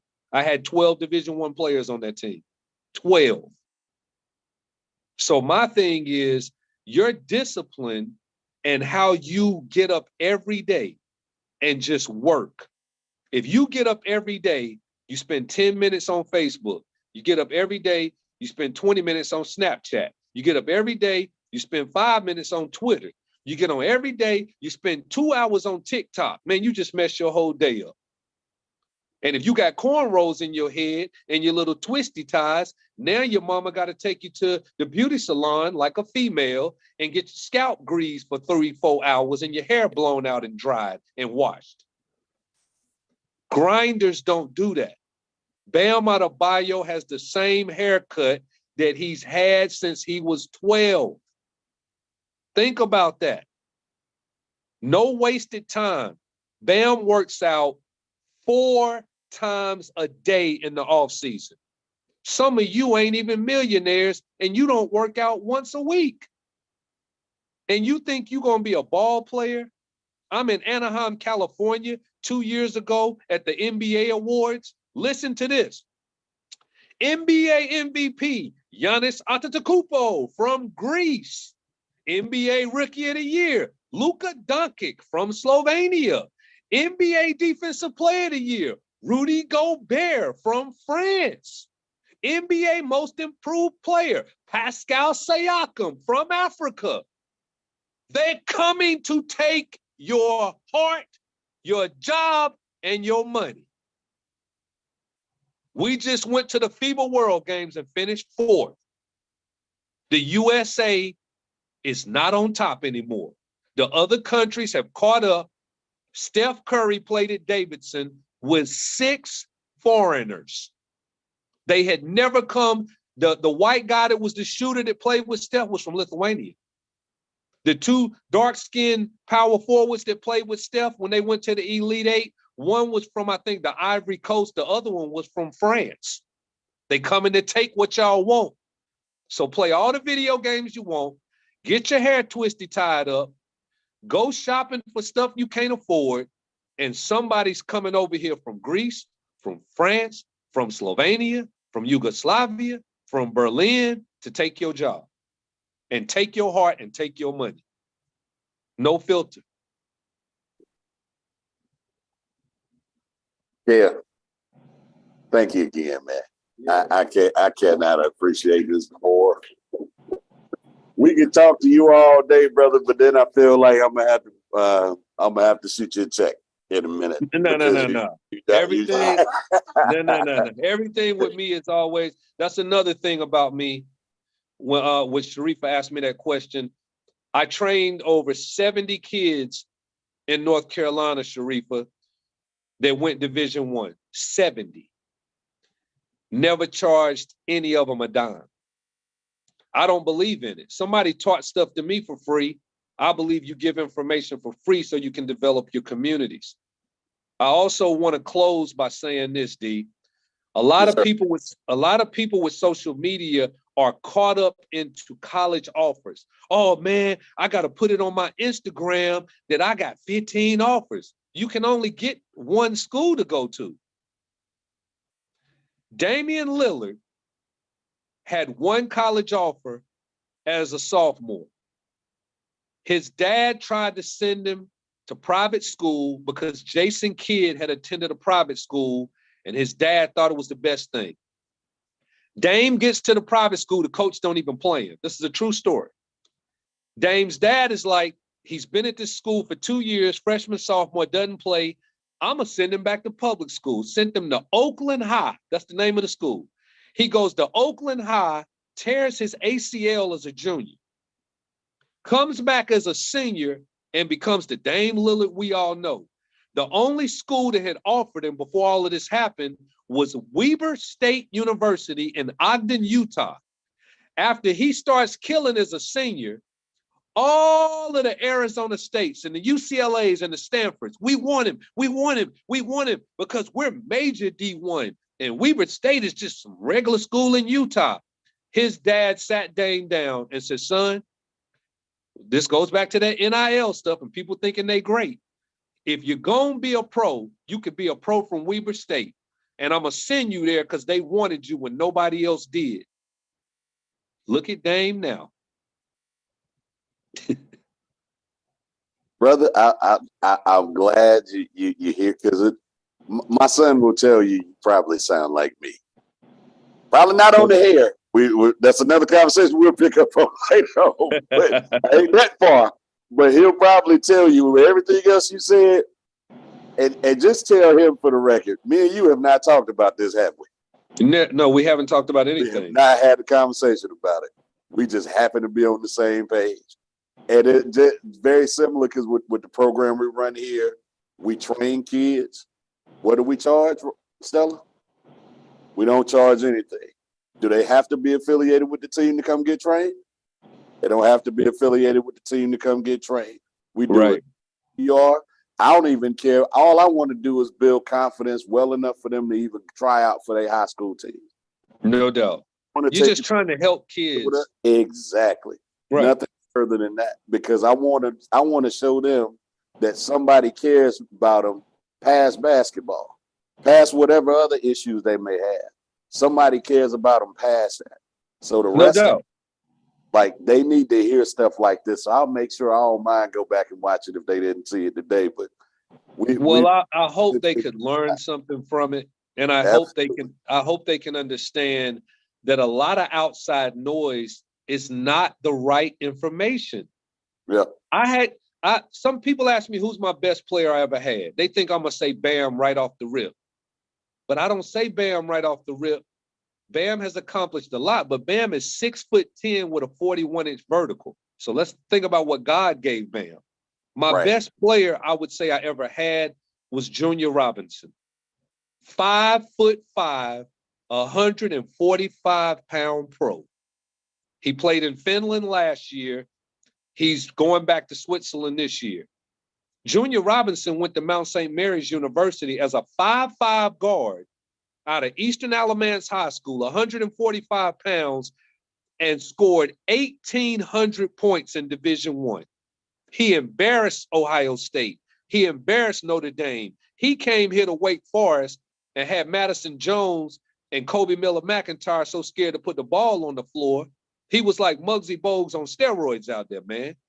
But he's 5'5" and unbelievably skilled, unbelievable three-point shooter.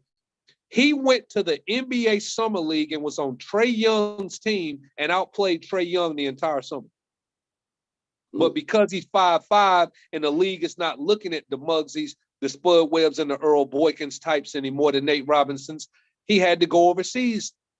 And it's okay. He's not disgruntled because of it. But he went to the IMG Combine. Are you ready for this? At 5'5", 145 pounds, they do a professional shooting drill from 5 spots. You shoot threes. 5, 10, 15, 20, 25 threes. He's the first player to ever go 25 for 25. He didn't miss a shot. You only as good as who you tell yourself you are. Eastern Michigan told me he wasn't good enough to play there. East Tennessee State said he'd never be a Division I player. VCU said he was too small. He didn't believe what other people told him. He believed in him, what he looked in the mirror and saw. And that's what you kids got to do. When you wake up every day, you got to have the type of confidence to know who you are. Look yourself in the mirror and say, I'm great. Absolutely. Hey man, thank you again. We're gonna get things wrapped up. Kev is coming back. He'll be we got you December 2nd. Yes, sir. Top with I Am Dope. So we'll see you again December 2nd. We want to thank McKee Mediation. Kenneth Day Free, Senior Leadership Academy and Clergy for Cures. Thank Harry Reaves from A Better Life Financial for coming through. Malcolm, we hope if you did get a chance to watch this, we hope the weather's getting better in Chicago, though it's October and probably not. So we'll see everybody. Kev, enjoy yourself at the homecoming this weekend, man. Appreciate it. We'll talk, we'll catch up. And for everybody who came on, you saw there's an exit survey in the chat. Please do the exit survey. We like to keep the data. Thank you all again and enjoy the rest of this rainy weekend if you're in North Carolina. Take care, guys. Thank you. Thank you.